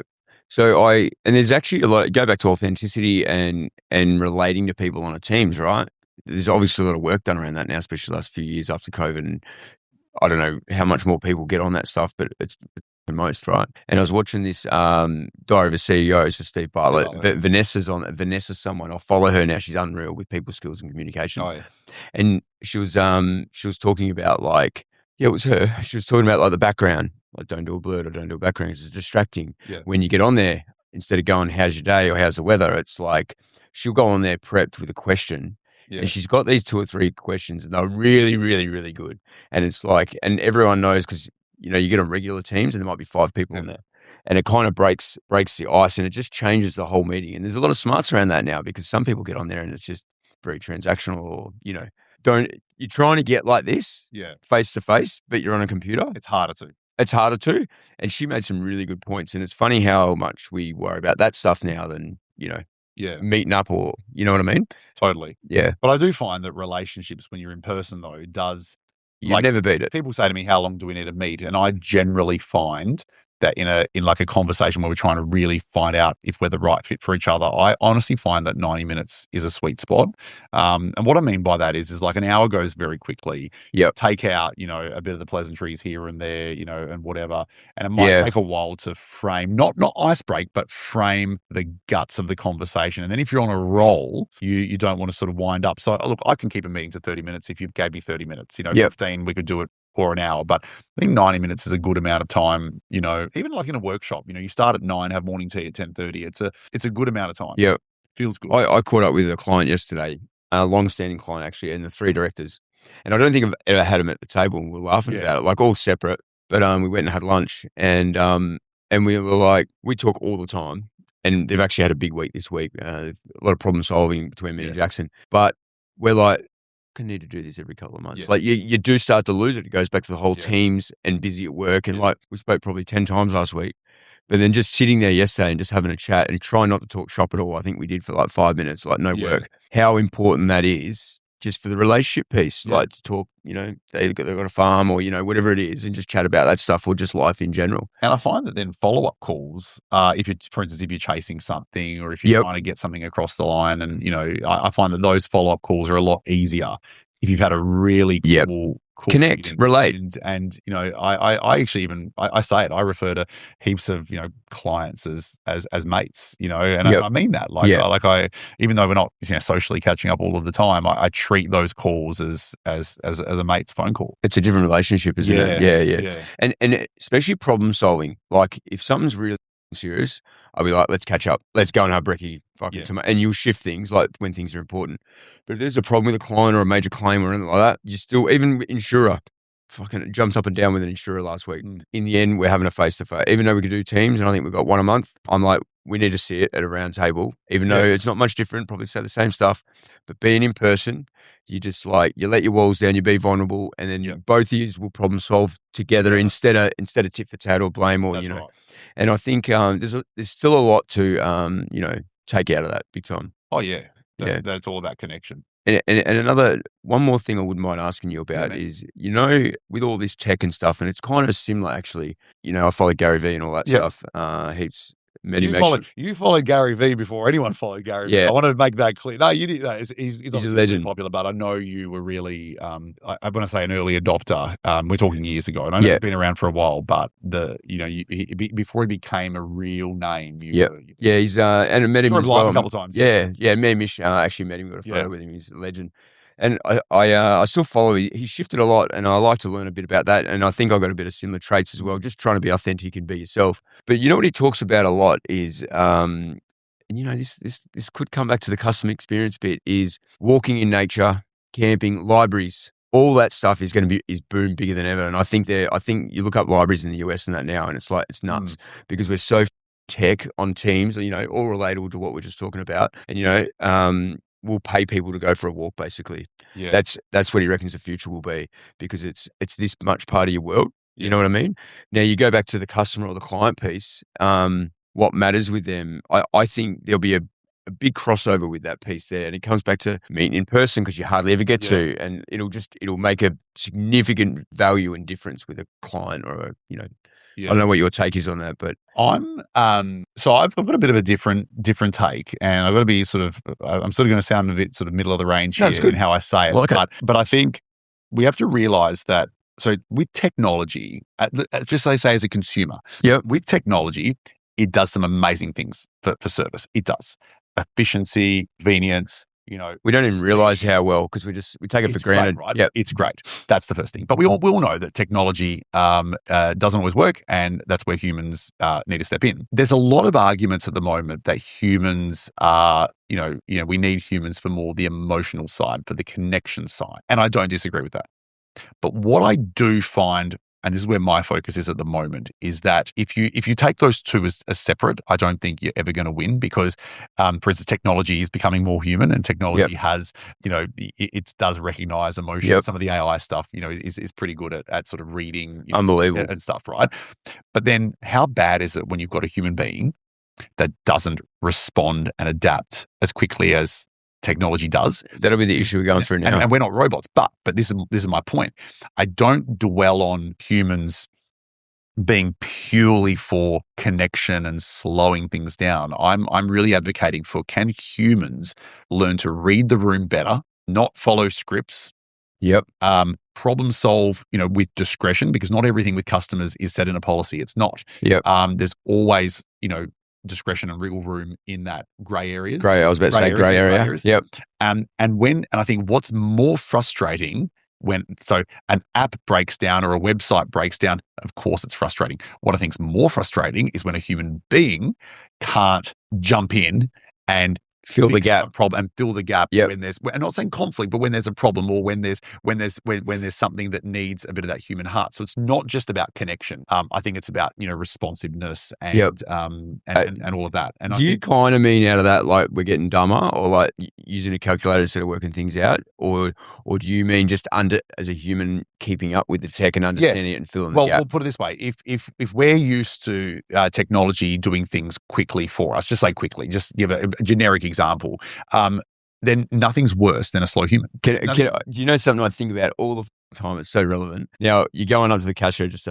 I call it cash register, not a cash register anymore. There you go. There's one thing. But you're going up to pay for something, right? And you go to put your app on, and I do it now because my CommBank card won't go on my wallet. So I've got to go into the CommBank app, and it's about 4 extra touches. I'm impatient doing that myself, and I think that I'm holding a line up. But go back a step. What if I was going through my wallet, getting a 58, getting changed, back and forth? But I'm impatient, like for 5 seconds, because I've got 3 more touches on an app. I think about this all the time, how it's changed, right? I'm worried there you hold the line up. We're so fast paced and we're so efficient. You don't realize. Sometimes we're even faster than the machines on the checkouts. That's I've true. got to wait for the machines sometimes. Yeah, that's right. Yep. And then I think about like how it's creating us to be more impatient because we're getting more efficient, because we are, until it doesn't work at all, or there's no money on there, or your fucking PIN code or whatever. And I think, but what about when we used to sit here and take money out? You know what I mean? Or even getting a card out and then you've lost the card and you're f***ing around like, and then now we're on an app and you just swipe. And you don't even have to open the app. You go like that, and But just take that example of the self-service checkout. And it sounds critical, but we're all, firstly, it's quick. We're all moving through. We're doing it because we want to get through quick. We're just we're driving it. We're driving it. And then, of course, there's going to be the whole unexpected item in the bagging area, or whatever, something that hasn't. How impatient are we when that happens? Yeah, and then you look for help. And I always find that there's either a person, if it's quiet, they're standing on that anti-fatigue mat, just like staring, into the distance, and they'll wander to you. It's not done with haste, I guess, but there's no interaction there either. And no I think enthusiasm. that's where it gets frustrating when you've encountered a problem and then the speed isn't matched by that human. So I'm not saying that human moments of connection I think are really powerful, and that would be a moment of connection and a moment that you could actually do so much better. But I think we can't forget about the responsiveness as well, because if humans start to slow service down, that's actually going to be huge. That's going to argue even more so for tech. And I think that's what I've struggled with when I look at what's out there. Coles, Woolies. I think we need some customer service training on these. What do they call them? What's their job? Qantas as well. I want to go back to my old stomping ground. Qantas. Well, what do them people called at the checkout? Like you said, the items out, and like you're actually spot on. That's even more frustrating than your app or whatever not working. Yeah. And they're standing there and they're probably like 17. No throwing stones at them or anything, but like, and there's no enthusiasm. But like, that's the role now. Well, put it this way: are you going to would you take your anger more out on a machine or a human? And I think it's a human. Yeah, it's not. It's. I think it's more frustration with yourself. These days, there's not much. You probably wouldn't throw stones at them, but it's like, can you hurry up? Like, sometimes you're on another checkout and you've got to wait for them, and then they've got to come over and swipe to let you through to pay. But you also remember in those instances, how funny is this? Is that because this is where, again, I get really skeptical of sometimes the data that's out there. Is they'll say customers complain more than ever. That's what they might say. There's an argument that complaints are on the rise. Well, no, hang on a second. The role of the self-checkout person is to solve problems 100% of the time. Think about it. So their day is literally, something's not scanning, something's not working, I need you to fix this. Whereas in the past, they were the ones delivering the service and things were all generally running okay, right? So the view that customers are complaining more, I'm not saying it's not true, but I'm saying, but our roles when we're associated with tech is fixing tech problems. So when people are calling up the bank because the app doesn't work, or they're calling up Telstra because they can't, something on their phone tech doesn't work, they're complaining because they are wanting a problem solved, because they're taking matters into their own hands. And I think that's where I'm not saying customers complain more than ever. It's just that because tech is doing so much, when it goes wrong, they need help more than ever. Yep, and it highlights a human straight away. You're actually spot on, but and no one would look at it like this. Yep, the human's holding it up, but how much more got done before there was an error? And the other, see, I reckon that's the win. It's like, there's a lot of errors, but it's only because we're so used to being smooth, right? Yeah. But really, like, go back to the old way. Like, how much more got done 99% of the time before the error, right? Compared to what was done before. So what I'm saying is, yes, there's errors, but it's still way quicker than what I used to do. Oh, totally. You know what I mean? Like, that's what I mean by like the swipe thing. It's like, we're only impatient because we're so used to it and we take it for granted now. And fundamentally, I think no one can, some people don't use self-service, some people do, but a lot of people do. But I think we all have to face the fact that before self-service came out, the biggest pain point, and then the supermarkets researched this, the biggest pain point of customers was the checkout. And, you ask every human being, to be honest, what would they do? When they finished their shopping, they would look at the checkouts and they would scan it, and they would scan for which is the shortest queue. But then they'd also look at, seriously, what's fastest? The items. So, this person has, 2 months worth of supply of cat food tins, whereas this person's only got just a couple of big 30-pack Cokes.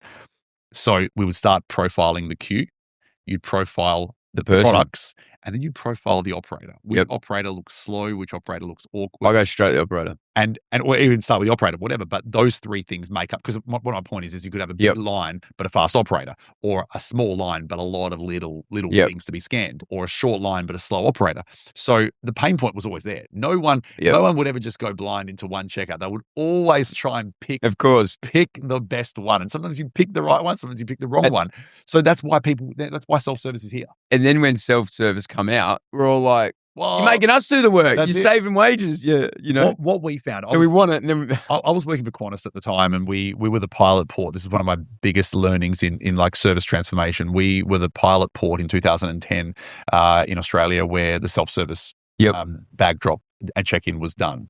And historically, the industry, it was 2010, July, and we trialled it first before it went out to the nation. And it was part of a huge, transformation to how we worked at airports. And historically, the airline industry has a lot of long-serving people. It's an industry where people, it has actually stay for a long time. And I see, or they go and come back even. And I see people that I used to work with, and they've done 20 years then, and they're still there now. And I think it's a great career place. But people got very comfortable behind their counters. And one of the things that we went through in the training was a lot of the resistance to have a self check-in counter is that you would remove the security of being behind a counter. But you've seen enough documentaries on TV that show you air rage and passengers going absolutely crazy at the check-in counter, when they don't get the seat that they want.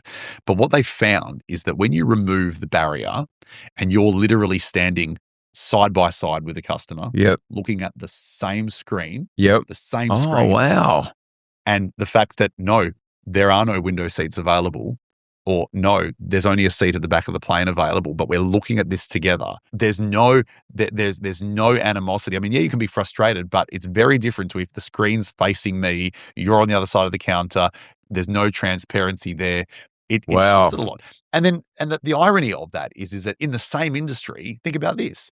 Yeah, at the back of the plane, when the flight attendant comes past with the meals and they say, can I have the chicken? And they say, no, we don't have any chicken left. It's just vegetarian. Yeah, it's a shame. Of course it's a shame, but you're there side by side. Imagine if every passenger had to queue up for their meal on board. Imagine that. Yep. Queuing up down the aisle. And then you get to the front of the queue and you go, can I have the chicken? And they go, no, the chicken's not available. And you go, I've been standing in this queue for whatever, and I want to speak to your manager behind the counter, because it has that vibe to it. So for years, the airline industry were side by side with passengers. Always great. So when the airports started to get side by side with passengers, it just shows that removing a physical barrier and being on the same side as someone, being with someone, makes it so much. I never really realized that, because when you go up and you can't bag drop, and they got the pillars in the middle and the screen, and you go, hey, can I help you out? You're there side by side looking at the same screen. And I never realised, and it does let walls down, doesn't it? Like maybe there is and they're not giving it to me, or, whatever goes through your head at the time. And I know nowadays there's all these, there's body cams and there's, please respect staff. And I reckon a lot's probably gone maybe worse than it was back in the day. But we're just talking about that's your exceptions. I think the bottom of the line is, I don't think it used to be. No, but I think people side by side, the majority of the time, I think is good. Yeah, and I think I've flown heaps, shitloads, and I think it's all about your own planning, really. Like, once again, go back to the tech thing, check in, swipe, bag drop. Like, most of the time, once again, we get the shits when it doesn't work. Even getting bags off now is really good. I actually always say it, instead of going on the complaint side, be negative about it. When you get off the plane, if you've checked in, I think it's unbelievable now. Like, it's frustrating when it takes you an extra 5-10 minutes, but how long do you used to wait? That's right. but even then, look, let's speaking of check-in, let's look at another example, but another example that's almost the opposite is hotel check. Most of them haven't got with the times. So and even car rental check-in, you're standing in a line you're just standing in the line, and they're so, and they ask the same questions over and over again. Can I get your credit card? Remember the credit card that you put online already. Yeah. Some are only just starting to shift. And the funny thing is I know that, there's rules of, we can't hold credit cards and there's certain things we've got to do. But then again, remember, Amazon has my credit card. Yep. Hit one button. And you're done. Domino's Pizza. Yep. Pretty similar as well. So Checking out's all right. Your comparison, but your comparison is when you're checking out's all right. Yeah, but checking in, that's when you're most Still tired. old school. When you've been on a plane, when you're hungry, you want to rest, you want to relax, all of that, and it's an old fashioned way. So it's another example that Macca's. We talked about this at the start, right at the start. Macca's is really fast but inefficient if you don't get what you want because you don't get the right product. Yep. Hotels are really slow but still inefficient because you reckon there's a better way to do things. And I reckon it's all just a juggling act. Yep. That's all it is. And I suppose, is it just trying to keep that human element there maybe? Like, from a hospitality point, a lot of these hotels, like I stayed in one over Sunshine Coast the other week, they were really, actually, they had a sit-down desk. Yeah. Break the barrier down now that I think about it, right? And they were really good. They were pretty quick. Yeah. But once again, like, I'm on the way to the airport now and I'm like, check in, swipe, drop bag, right? Like, why isn't it like that with a hotel? Dave Clare actually put something up yesterday or the day before. Yeah. Something about, he's like, why is it when you're all organised and when your flights, you had it all organised, but something about the hotel or the flight being not organised, the opposite. When one's good, the other one's not. And it was to do with the same topic, I think, checking in, checking out, something like that. Yeah. And I'll have to go back and have a look. Yeah. But you're right, it's still old school, isn't it? Like, checking out, I just walk out now. I don't even your keys, I leave them in the room. But the thing is, the mentality I wonder is like, are we, and I don't know this, it's just a question, but do you need my credit card before I get to the room? And what I mean by that is like, how many towels am I going to steal within the first hour? As in, get someone to come up to the room 10 minutes later. And That's just be true, like, actually. Here's the credit card thing. Just tap that. Like, just, I would love an industry where the concierge is standing at the front door literally with all of the room keys, obviously from check-in time. And it's like, yep, Chris, here's your room key, like just flying through them.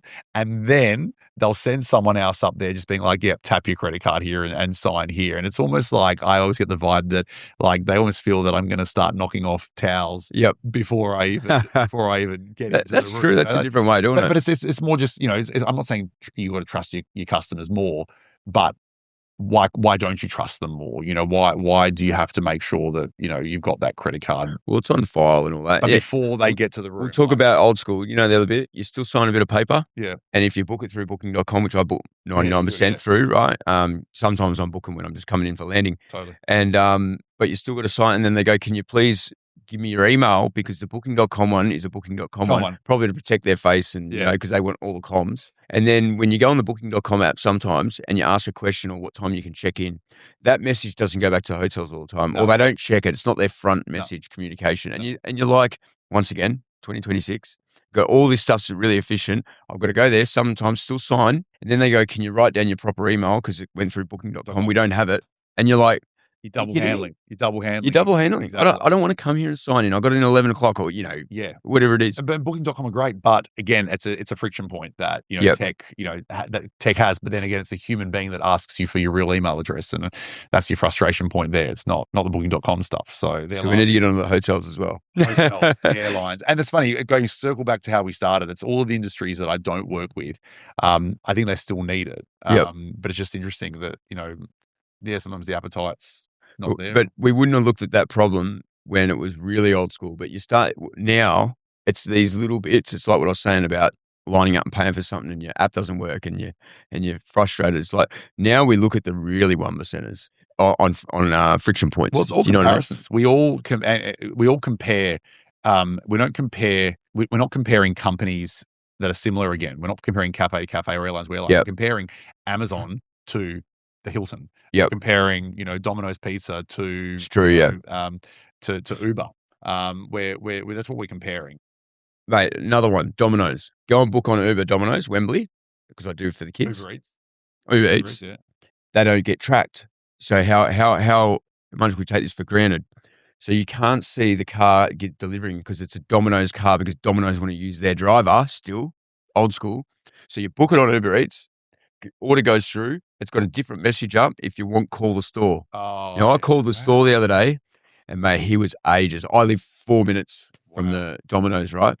But you can't track it. I rang there twice, and then I even gave him shit. I actually gave him shit. I'm like, you're Domino's, and the phone call was real crackly. It's like it must be over. I don't know. I'm like, you're Domino's, man, and there's not even a quality phone call here, and I can't track, and you're Domino's. Yeah. Like, it doesn't add It's a up. real letdown. Yeah. And it happens every time. Every time I order, I forget that But it again, doesn't that's track. an example of a third party like Uber Eats, Yep. Booking.com, third parties. And they want to use their own driver instead of an Uber one. Yeah. So, but they want the ordering service, that bit of Yeah. it, but they don't want all of it, like Yeah. Domino's. I don't know if all do it or it's a franchise-owned bit or I don't know either, but I can see why they would do it that way. I can see, what their thinking is, but because I know when they're coming, I go down the apartment, I can time it, right? well, Paul, it goes back to emotion, man. You know, the thing when people are hungry or your kids are Yeah, hungry or angry, yeah. there's nothing more enjoyable than watching the delivery driver Yeah. take the So route. true. There's nothing more enjoyable than that because you're hungry. I think that's part of not the theatrics of it, but that's part of even waiting for an Uber. It's almost like it's the world's first live example of where you are in the queue, effectively. Yeah. It's really cool. Even that whole pizza tracker that Domino's had, it's in the oven, it's leaving the store, they take a photo of it. All of those things are designed to show you where you're progressing in the queue. Yep. Whereas other places, when you call up, you don't know how long you're going to be. They'll say you're 15th in the queue or whatever, but you don't even know once you've ordered something or once you've requested something where that Yep. is. I'm sure you could go to a lawyer and say, how's that affidavit that you're drafting, and they'll say, oh, I can't tell you where Yep. that is. I'll let you know Friday. Or even in local government, planning, I know they sort of can say what's happening, but where specifically is my planning application? Well, it's there, but at Domino's for $5, you know exactly where your pizza physically is. Yep. Physically, and I think a $2,000 planning application compared to a $5 pizza doesn't sound fair, but we just do it. We're humans. We just compare. And I think this, without going into AI, it's time for another chat. Chat for another time. That whole this whole AI and approving. I think there was actual talk about it approving applications with the locals. Yeah, say you're Sterling or whatever, and how long this stuff takes. And it should be done you could do it in 5 minutes. Could you do it faster? Yeah. Pinpoint, pick out the gaps, whatever. Not right, go back. You know what I mean? And we got an insurance with applications on home indemnity and stuff like that. Like all this stuff can be sped up. Usually because they're big beasts, and change management and tech and all that. Actually, it's a good point. You do, as you know, my insurance, your team does, and I know that every year the response is always, and it's never an issue, but the response is always, we're just waiting on the insurer. We're just waiting on them to come back to us, which I think is it's just interesting how things are taking longer, and are we able to. Things that didn't used to take long, things that used to take long are not taking as long anymore, and maybe that's going to continue to change. Things will just go quicker. So I went back earlier. I was going to where you were born and that. So I just want to skip back over this to where you got today. So you were 2. Your dad had the business. He done that for about 10 years before he fell ill. Yep. So you would have been, how old would you have been then? Well, he got sick literally you were 8 when I graduated from school. So you were 8 when he started the business? Yeah. And then 10 years later, 18. Yeah, that makes sense. When I graduated from school. So my siblings were a lot younger. But for me, I was, just that sort of leaving, getting to the 18 age and all of that. What'd you do then at 18? So I went to uni. I was going to be a high school teacher. That's what I wanted to be. And I fell in. What actually happened was I was working in retail, and I managed to get a little gig doing just workplace training, running information sessions. And I remember at the time I took this full-time job at work because uni you could always full-time job, whatever. And I took this job, well, not a full-time job, but it was a part-time job with set hours. And I remember I said to my boss or my team leader at the time, I said, I'm going to need to take a couple of weeks off because I've got to do prac for uni. Yep. And I remember she was like, sorry, Chris, just so you know, you're not casual anymore. You just can't take off. And I'm like, oh, well, I've got uni. And she's like, yeah. And no, you've taken a part-time job. It's fixed hours. It's not, you're not casual. It's not, you've got no annual leave. It's just, you've just got to kind of remember, not who do you think you are, but just remember what you signed up for. Yeah. And at the time I actually was like, okay, then. So I actually got rid of uni. I was like, okay, then. So when I say got rid of uni, I dropped the education degree and I just continued with my Bachelor of Geography and Politics, just those two things. Because I was going to be a high school geography Yep. teacher. That's what I was going to be. And then I just did the degree. And then it was only a couple of years later that I went specifically and trained as an adult educator. So I got this really cool vibe working with adults, working in workplaces. And I was like, actually, my analogy or my joke all the time is that working with adults is still like being in a school, because adults can behave just as childish as kids, just as childish. You get the best of both worlds. Yeah. And then I went and specialized and did a graduate degree in adult. It's called adult and tertiary education. Oh, wow. At Murdoch Uni. And then I got into workplace training, basically. So Qantas is where it first started. And that was that huge project, as I said, around the new airports of the future, they called it. But a huge transformation that was massive in terms of like project management transformation, a lot of stakeholders. And then moving to Adventure World, which was a small family-owned business. But again, the principles were the same, but it was a full transformation, shift of the culture at the time, and a real, not slow burn, but a good couple of years of. What made you not become a teacher? Well, the fact that I ended up teaching adults, and I dropped the education degree. I just never wanted to go back into schools. I was thinking, sitting in a prac school for 3 months or whatever like that. Just when I was working, I just wanted to keep that momentum up. So it was probably just I was keen to be working. So how long were you? So you done your uni and all that, then went Qantas. How long were you at Qantas for? I was at Qantas for 2 to 3 years. Yep, and then went to Adventure. And interestingly with Qantas, that's not a long time, bearing in mind. That was I'm surprised how short that time went. And the reason why, I have no problem in saying it now, I remember I had some really supportive leaders, and I was very keen. As you imagine, I actually applied for the graduate program. I got through to, I think, and there's a funny story, but maybe save it for another time. I got through to the second final rounds, and I didn't obviously make it. And then I was really keen to get promoted, I guess, and whatever. And Qantas were really good about that. But the problem with Qantas is that training only hit a particular point, and then you have to move to Sydney. I might have moved to Sydney, but the opportunities were all in Sydney. Once you hit your area, so they were giving me all of these. Like, I'm not saying giving me. Of course, I interviewed and all of that, but they were sort of always saying career focus. Oh, Chris, you interested in this job? Do you want to potentially have an interview for that? And we got this position that opened up that you might like. But it was always taking me away from being in front of a classroom. When the Adventure World opportunity came up, and that's another story, but how that came up. But when that came up, I was very happy. Like I knew that I hadn't done enough time at Qantas, and I really wanted to. I mean, we did the project, the new check-in service had changed completely. That was a huge thing. But I was really keen to just keep in. So you must have been about 25 when you went to Adventure World.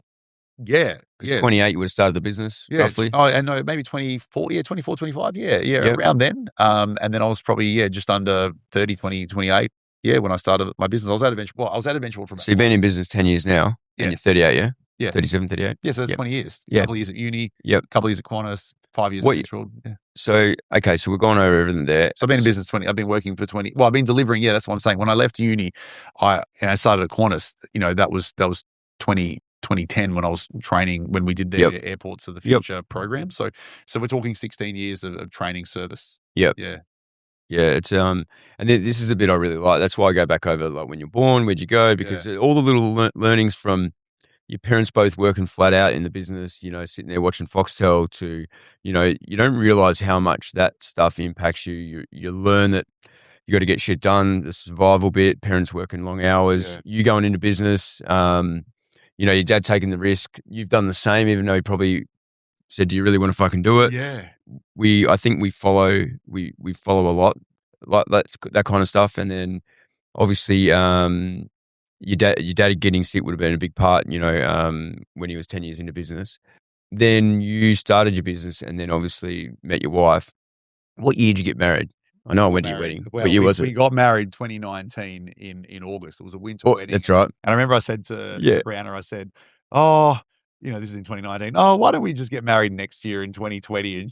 And she's like, "No, 2019." I was like, is there a rush? Sure enough, if we got married if we got married in 2020, the restrictions would have been over, because I remember we actually had our son christened on our wedding anniversary, and we were allowed people there. It was done. But imagine planning a wedding during COVID. So I'm glad that we got married. And what date did you get married?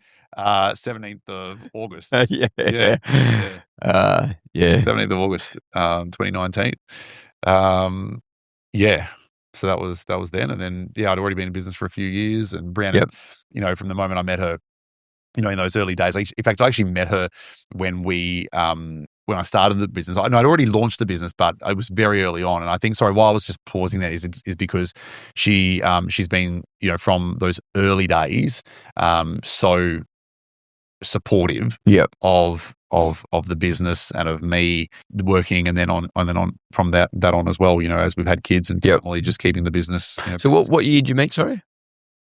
2016. That was 16. Yeah, that was right then, wasn't it? Yeah. Yeah. And 3 years, before we got married, and Yep. then the rest is coming up to another anniversary now. And well, it's 10 years since we met this year now, coming up in Oh yeah, it would in be. August. So Yep. no, it's been a good ride. Yeah. What was and I remember talking to you then when you started the business, and I don't think, once again, we probably stop and reflect enough on like how, once again, the same risk your dad took when he left. Like I remember talking to you, and you're like, and obviously you're in a niche. Like that's really fucking hard to know where you rev, you like just to plan, But I remember having them chats with you even when you first started, like a year in, and just how much that impacts you. I think you nailed it though before. You got all that, your story, your fairy tale kind of come together. How it came together. Really, really good. Like, you jumped over, started the business, very supportive wife, or partner back then, and then obviously got married, kids, the whole piece. How it's all come together. Yeah. Do you know just one thing I was reflecting on,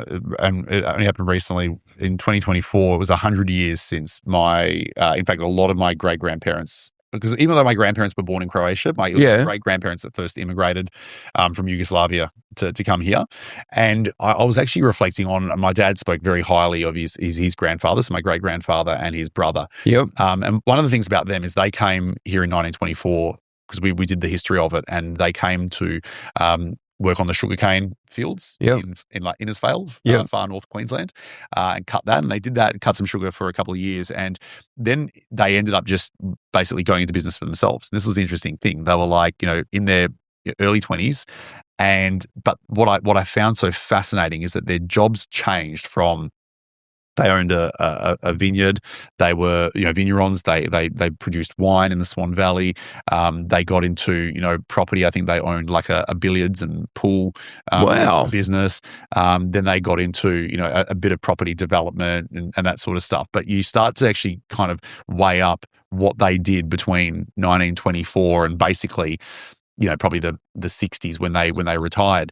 They just did so many different things. And that's the thing. It's like, they were all in business for themselves eventually. They all were. They never worked for people in the end.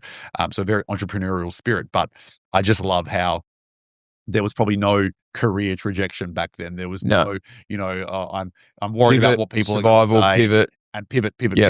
But we use the word pivot a lot, but they just changed what they did. And one thing leads into another. And they've done what they needed to do back then. Exactly. And I think that's why we're so lucky these days, right? Honestly, yeah. Which doesn't bother me when I start thinking now around, how my product is going to evolve, or my message or whatever. It happened back then, right? As needed.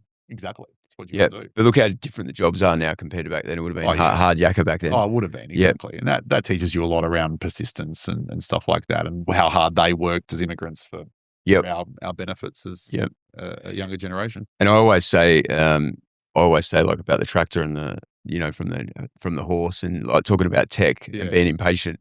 Like imagine like back then the change from doing things by hand, horse and cart, then to tractor, and just even, it's not tech, but it's like, it's still technology and evolution, right? Yeah. And like, imagine the times when, so the tractor broke down and I had to go back to horse and cart. Like they'd be like that same impatient bit because they're so used to like, technology evolving. But these days we're talking about swiping to pay for things. But one person that I respect, obviously who teaches me a lot even to this day is my father-in-law and my wife's family. They're farmers, or they were farmers. And it's one of those things that, we took the kids actually to the Darren field days last year. Awesome. To see the machinery and just, see some farming stuff. And I was saying to my father-in-law, you know, how what do you think of these machines, you know? And he just reflects back on, you know, how even today compared to even 20 years ago, we're not talking horse and Yep. cart, we're talking just other Just- harvesters. Like yep. the sheer size of them, the scale, Yep. what they can do, The comfort, all of that sort of yep. stuff. Accuracy. And exactly. And he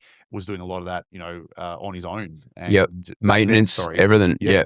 And obviously how life's changed a lot now with farming. But yeah, farming, it's one of those industries that you say horse and cart, and then we start talking about apps, but you've still got to remember that there are farmers that are still using, you know, tractors. Yeah. But the technology of tractors has changed so much. Oh, it's like transport trucks and all that as well. I was talking about with a client yesterday, you can't get a driver because it's an old road ranger. Like everyone wants these new 904s and you know, because they're comfier, they're all that kind of stuff, which I suppose naturally humans do. They always want the better stuff.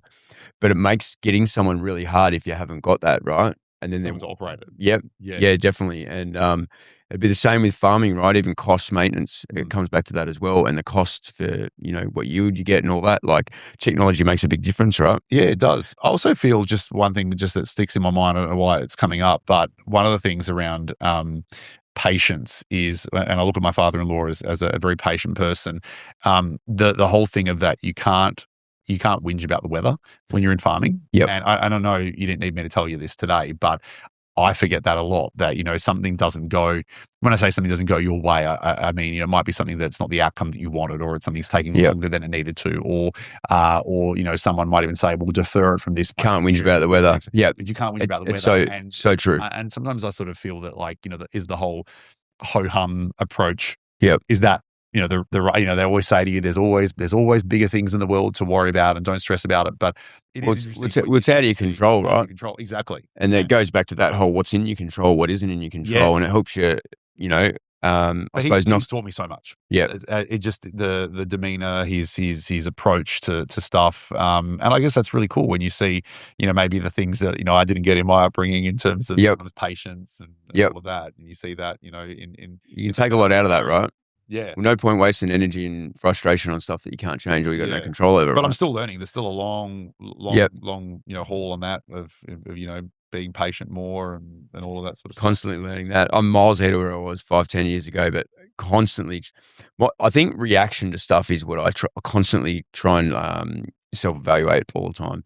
Even when I've always done it, walk out of meetings and everything, but just responding to things now different or not responding is probably a big point, whether it's the ex-wife, whether it's business, whether it's a client thing, and not wasting. And I think there's a big piece, letting go of stuff is a big piece. I know it's a bit of change of subject, but it comes back to that patience bit, right? And just the way we react to stuff different. Stuff's always going to happen. How we react to it or see it is probably the key. The repair is, you know, is key. Totally. Yeah. And I think, I definitely agree with that. It's I'm not just nodding because it sounds good. You definitely do agree with that. And I maybe the expression that I've heard more recently is just, it's almost what you buy into. I think that's the way I've sort of thought of it recently around, you know, is it worth, you know, buying into something, and it could be someone's either having a rant. So let them rant. Do you need to buy into it? No. Someone's trying to bait you potentially. You know, that might happen too. Or they try and get a reaction out of you. You know, do you buy into it or not? And or doing stuff that doesn't matter. Yeah, and who said? You know, sometimes actually people look. I don't like to talk about customer conflict a lot because I don't think service is just about conflict, because it's not. But invariably it comes up, and a lot of people come to me and they'll say, it's like almost they're in therapy, and they'll say, I'm really ashamed that I'm an avoider. Like, I avoid conflict. And part of me, and I'm saying this just my own gut feeling, what's wrong with being an avoider? Like, you can either avoid, like, as in, you know, you can avoid it, or, you know, say nothing, or you can say something, whatever. And there's sort of those options there. But I'm like, if you can mentally at peace avoid saying something, but be at peace with it. That's the bit. Avoid it, but be at peace with it. Not bottle up. And not bottle up. Oh, totally. Yeah, not bottle up. I think that's a big thing. You know, what's wrong with avoiding if you're at peace, you know, with something. Not responding, or even what you say no to. But avoiding scenario driven. Yeah. Because you don't want to avoid something, and we all do it, especially shit that's hard or weight sitting on our shoulders. Oh, yeah. But you don't want to bottle it up. But you're right. Like, I probably do it more, and I do it more now than ever. Is probably just to not respond or ignore certain things. As long as you don't bottle it up. As long as you don't bottle up. But I've probably learned to not buy into something. Yeah. It would normally go back 5 years, probably when I started business with you. It'd probably piss me off, and you'd be on the phone. You'd be like, but you waste energy and time on it, right? And you're like, do you need to? Does it matter? And because you've got bigger stuff on, your whole mindset changes. But also, even this is even on the receiving end. And I'm not even referring to customer service here, because it's what we're talking about. It's a lot deeper. But even on the receiving end of bad customer service, have you ever gone home and taken your anger out on the family from what someone said to you at work or over the counter or whatever? And let's take that now into our relationships. I find that, coming home not in a bad mood, but taking something out on kids or partners, or just spending time dwelling on, here's what happened today. I find that's, I don't even know if negative energy is the right. Well, it is. You're not present. Yeah. And a client of mine actually a couple of years ago told me how they come home and they'll go to their spot first, or I used to sit in the car heaps. Decompress. I used to sit in the car heaps. So I probably naturally done it, didn't realize. But then half the time you sit in the car, you're on the phone, right? Yeah. But it is a big piece to try and let go before you go in. Now that's hard when you start business, I reckon. Yeah. It's easier for me now because you're in. But in the first 3 to 5 years, that's right. That's the hard bit, because there is sacrifice there, and I don't think it should be perfect. Everyone talks about work-life balance. I think work-life balance, is it a thing, or is it depends what suits you? Yeah. And we go back to what you're saying there. If I understood that gap, that decompress a bit better, might even still be married. You never know. How to do it, and how to do it quickly. Yep. And not carry it home. But you also don't want to bottle it. So there's a bit, because one thing I always gave Michelle, right? Like, she was fucking my rock when it come to that. Yeah, I worked 10, 15 hours a day, out a lot, all that stuff. And it was just work. I probably wasn't present where I shouldn't be. Would I change it? Probably not. There's probably a couple of moments I would. Yeah. I was just so work focused. And one I regret is when my boy broke his leg and my wife took him to the hospital. I look at it now, I should have went. But it was like the first year. I actually wasn't even in your office yet. Right. So before. It was just like madness, because you got to pay yourself, and you don't want to put that pressure on the wife. Yeah. But you look back now, how important, like you were saying about your wife being supportive, how important all that is. And it comes back to that bit when you come home, you're frustrated, you don't decompress or leave it at the door, and you come in and they do cop a bit. Yeah. And I take me out of them. You know what I mean? And I think they naturally know that it's not personal, it's not nothing. Nah. It's and then they pull you up from time to time. You're like, fuck, I have been like that for 3 days. I have carried on, and it's good for them to say to you, take a chill. You need it. Take a break. Yeah. They're the bits, and I've got a mate going through it right now, actually. And they're the bits where you need to talk later when you're good, and you need to communicate, in your marriage, them bits, because doing business, the sacrifice, the long hours, or the pressure, or you're going for a tender, or your name's on the door. Your name. It's the buck stops with you. So every founder is gonna, I think, has to take things, maybe more. I'm not going to say more seriously. They can't just walk away at the end of the day. But I think mentally, you've still got to be able to, to do that. Yeah. If it's bringing bad energy. If it's. I talk to my business partner over this now, and I'm like, I kick his ass a bit. He's the same I was 6 years ago. So he's like going hard, right? Late nights, and then breaks, looks after the kids, has dinner, and then goes back on the computer. And I'm like trying to tell him, but I think at that age or at that point of business, you're in that motion. Like, you've got to go through it and learn it yourself.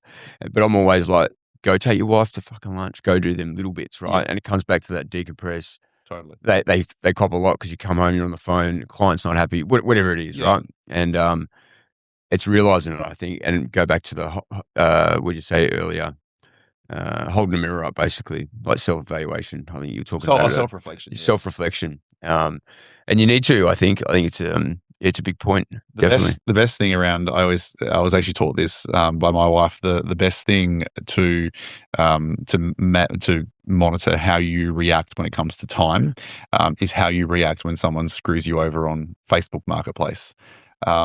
That's a really, there's always that adage of, if you want to see someone's true colors, watch how they treat a waiter or a waitress, or what. Yep. Now it's Facebook Marketplace. It's how do you react when someone screws you over on Facebook Marketplace? And I think that really gives you an idea of, just what time means to you, but also gives you an idea of how time, using time as an example, how time, everyone's got a different relationship to time. Someone who says, I'll be there between 3 and 5, or I'll be there in 15, but they'll be there in an hour's time. Yep. Or I might come today. You know, that vagueness. Or even in your personal life, you know, if you've ever had a birthday party with family, and there's one member of your family that you've had to tell to come there an hour before everybody else. Yeah. You know, they'll be late or whatever. Yeah. Everyone's got a different relationship to time, but you get to self-reflection on that, I think is really powerful. It is. And as you get older, I think you realize that it's one thing you don't get back, right? And it's the most important commodity or value or whatever. And it's like business, right? Why do we do business? Is it because you want $1 million in the bank or pay yourself a couple $100,000, whatever? You can nearly do that by not taking on all the bullshit and the pressure and all that kind of stuff, right? But I think it's flexibility for later in life. That's why the sacrifice is true. And I watched my father-in-law and all that, and they went through the business. They taught me a lot about that, because later, it's for later, right? Yeah. That's why you go back to them days we were just talking about before, where there's pressure between when you get home. I think there needs to be a bit of that. It's all part of going. If it was easy, everyone would do it, right? But going back, getting older now, the time piece is like, once again, I could be flat out today, can't answer a phone to someone, but then I could go take 3 hours this afternoon if I want. Yeah. It's what I pick. And that's why the whole busy word, you know, it's more about productive and priority. If someone rings me and I don't want to answer it, that means they're down my priority list. That's right. Everyone's always busy. Yeah. But someone else rings, I could answer it instantly. Or a client rings, you answer it. When I texted you to say, let's catch up, I think you responded to me that night. You were like, 1 minute later, you were like, straight away. I was stoked. I'm like, let's do it. Old school relationship. Yeah. Once again, importance, right? Yeah. Go back to the whole haven't spoke. Yeah. And value, you know, value relationship, value time. Totally. Yeah, exactly. Yep. That's why it's always good. All right. 2 things. We'll wrap it up. Yeah. Hey, let's check the score. Yes, check the score. This could go good or bad. Let's have a look. Oh, good. Yeah. 1-0 full time. Croatia got it. Woohoo! We're through to the next game. That's a good. Oh, when I saw them lose to England the other day, but no, that's good. So they're obviously. So what's next? So they're playing Ghana on Sunday morning. Yep. I'll have a happy ex-in-laws and wife and my kids. You know what? I was actually wanting to go to the game. My brother-in-law lives in Toronto, and the cost was just. I was ridiculous. Genuinely going to be there today. That was the game I was going to go to, because I could have stayed with him, and I know some other people in Toronto, and it would have been like a home game. There's so many Croatians in Canada. It's not funny, but. Look, 54th minute, got the goal, and that was it. So, nice. How good's that? There we go. Yeah. Have you noticed I've been on edge? Just kidding. Just been chilling. I do have a soft spot for him, obviously, marrying a Croatian and getting married in Split. And my kids and the in-laws and that, they would have loved it. It's good. Yeah. I'm glad they won. Hopefully they go all right Sunday. Yeah, fingers crossed. So 2 things. Yeah. One is 1 or 2 names who I could get on here. This is the compound effect, right? Well, good stuff. Good stuff. Well, you've already had Dave Clare, which is pretty cool. This is my first.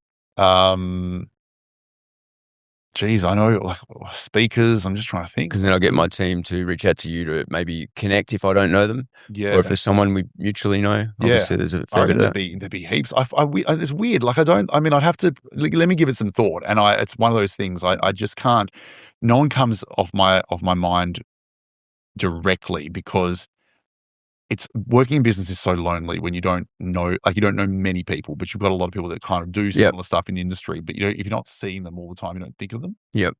Even if it's someone I've got to work on, I haven't spoken to for ages. But I look at people that I really respect in the industry.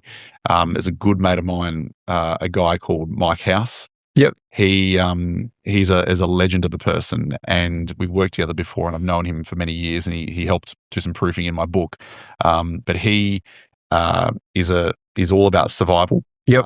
And he does a lot about resilience, and he is just a legend of a guy. I haven't spoken to him for years. I don't know him well. I think I met him through you, actually. Mike House, and I've got another good mate of mine, Jeremy Watkins. He's just an awesome human being, and I reckon those 2. When I look at the people that I sort of reach out to, that'd be ideal and see regularly. I might hold you to that one. Yeah, definitely. Let's put you in touch. Definitely. It'll relate to the whole journey thing a lot. And that's the thing. There's no rule book with the journey, right? It's like everyone's got different books, different chapters. Yeah. And it's like how you got here. And like I've had people on here that aren't business people, because people are like, oh, you've got business people on there. And I'm like, no, cut all that out. There's no rule book. No formalities. It's like, what's your journey? And then people are like, fuck, So it's really cool. And I suppose the last bit, which ties into, it doesn't matter who's on here. What'd you get out of today?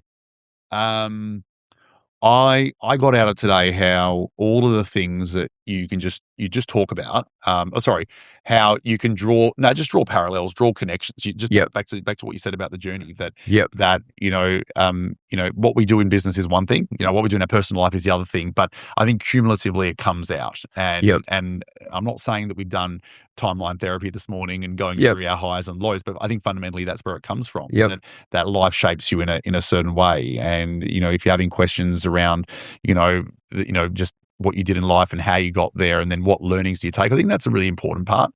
And I think, I don't know if everyone, I don't know, but I'm maybe fortunate that I've leaned into that a lot. Yep. Around what shapes you to make you unique, in terms of you can't be like other people when you're on stage, when you're in front of Yep. an audience. You can't pretend to copy someone. So Yep. I think for me, I've been really in touch with it lately. Even writing and saying Dad's eulogy, you draw a lot of connections there as well. But even being a dad of kids yourself, you're learning as well. So Yep. I think this is almost like this is the right time for this podcast. Imagine if we did this a year ago, maybe a lot of the neurons that I'm connecting Yep. maybe wouldn't have been done. Yep. So I think that's cool. the best thing. Yeah. And I haven't yet because I haven't been going that long, but I always say to all my guests, I actually want to get them back on, even if it's a quick 30-minute, like in 6 months, in 12 months, to go back over. That doesn't happen a lot in podcasts. No. People will come on, go, and it's transactional and it's gone. Yeah. Even like replaying old reels, like when I stopped recording the other week, just how much of it made a difference. Because once again, you watch the same thing over again. I'm really the perception out of it is unreal. I want to watch the recording. Like I'm genuinely, sometimes you do podcast interviews, and I'm not criticizing others, but you get interviewed and whatever, and it just joins your media box. You never pull out again. But I'm genuinely keen to watch this again. It's good, and slice it up a little bit myself. I'll get it over to the editor soon. All right, cool. That's good. Man, let's wrap it up there. This has been awesome. It's been wicked. I don't know how long we went for, but it's really, really good. Yeah. Nothing else you want to bring up? No, man. I think it's what do they say? Like what I said at the start with artists, you're not going to finish the podcast. You're going to abandon it. You're like, do we need to add more? Probably. Do you know what I might do actually? Off the back of this, because I've just got the hello@thejrny.au email working and all that properly. Yeah. So we're trying to get all that in order. So then, like in a perfect world, I actually got shirts and that coming as well. You get an email. There's a, hey, do this. Like really get the brand out there, and then send out weekly, fortnightly. That whole comeback for 30 minutes or 45, whatever I make it up. I might call it something, and I might actually start from now. When I get off, I'll upload to all that, and then this week, and I'll give it to my assistant to program it for in 6 months. Yeah. Send you a meeting invite, even if it changes then, but at least put it in the calendar. Totally. Because I keep saying it, but I haven't gone really dived down into that. That's the best thing about you and me anyway. Like we haven't caught up, but then the first thing we did was we booked a date in. Yeah. I'm big on that. I hate, and I know we're going to wrap up, but I love that. It frustrates me when people say, oh yeah, Chris, we should catch up. And then we don't. Yep. So I've got to a point now when someone says we should catch up, I actually send them the date then, because it's off me. It's there. And sometimes I do get people who, message me. Look, I'm just saying, I'm not bitter about it at all, clearly, but 18 months later, they're like, yeah, Chris, we should really catch up. And I scrolled to the previous message, and the previous message was, how does the 23rd of June 2023 sound? Question mark. Nothing. And then, hey, Chris, we should really catch up. So I always think that's what we did with this. We put today in when we were catching up last time. Yep. So it's So I got like I said, I got like 200 plus names I just like offloaded, right? But then it's like when I catch up with someone, or someone's really ready to come on, like in your chat, it's like, let's lock it in. Yeah. So I haven't booked out like 10 weeks who's coming. I'll probably get to a point 4 or 5 weeks ahead. I was like that. But it's like, it's really, you go catch up with someone like you, and then you're engaged to come on. It's like, it's the best time. Yeah. Right? Yeah. Yeah, exactly. All right, cool. Awesome, man. It's been fun. Thanks, mate. Appreciate it. Awesome.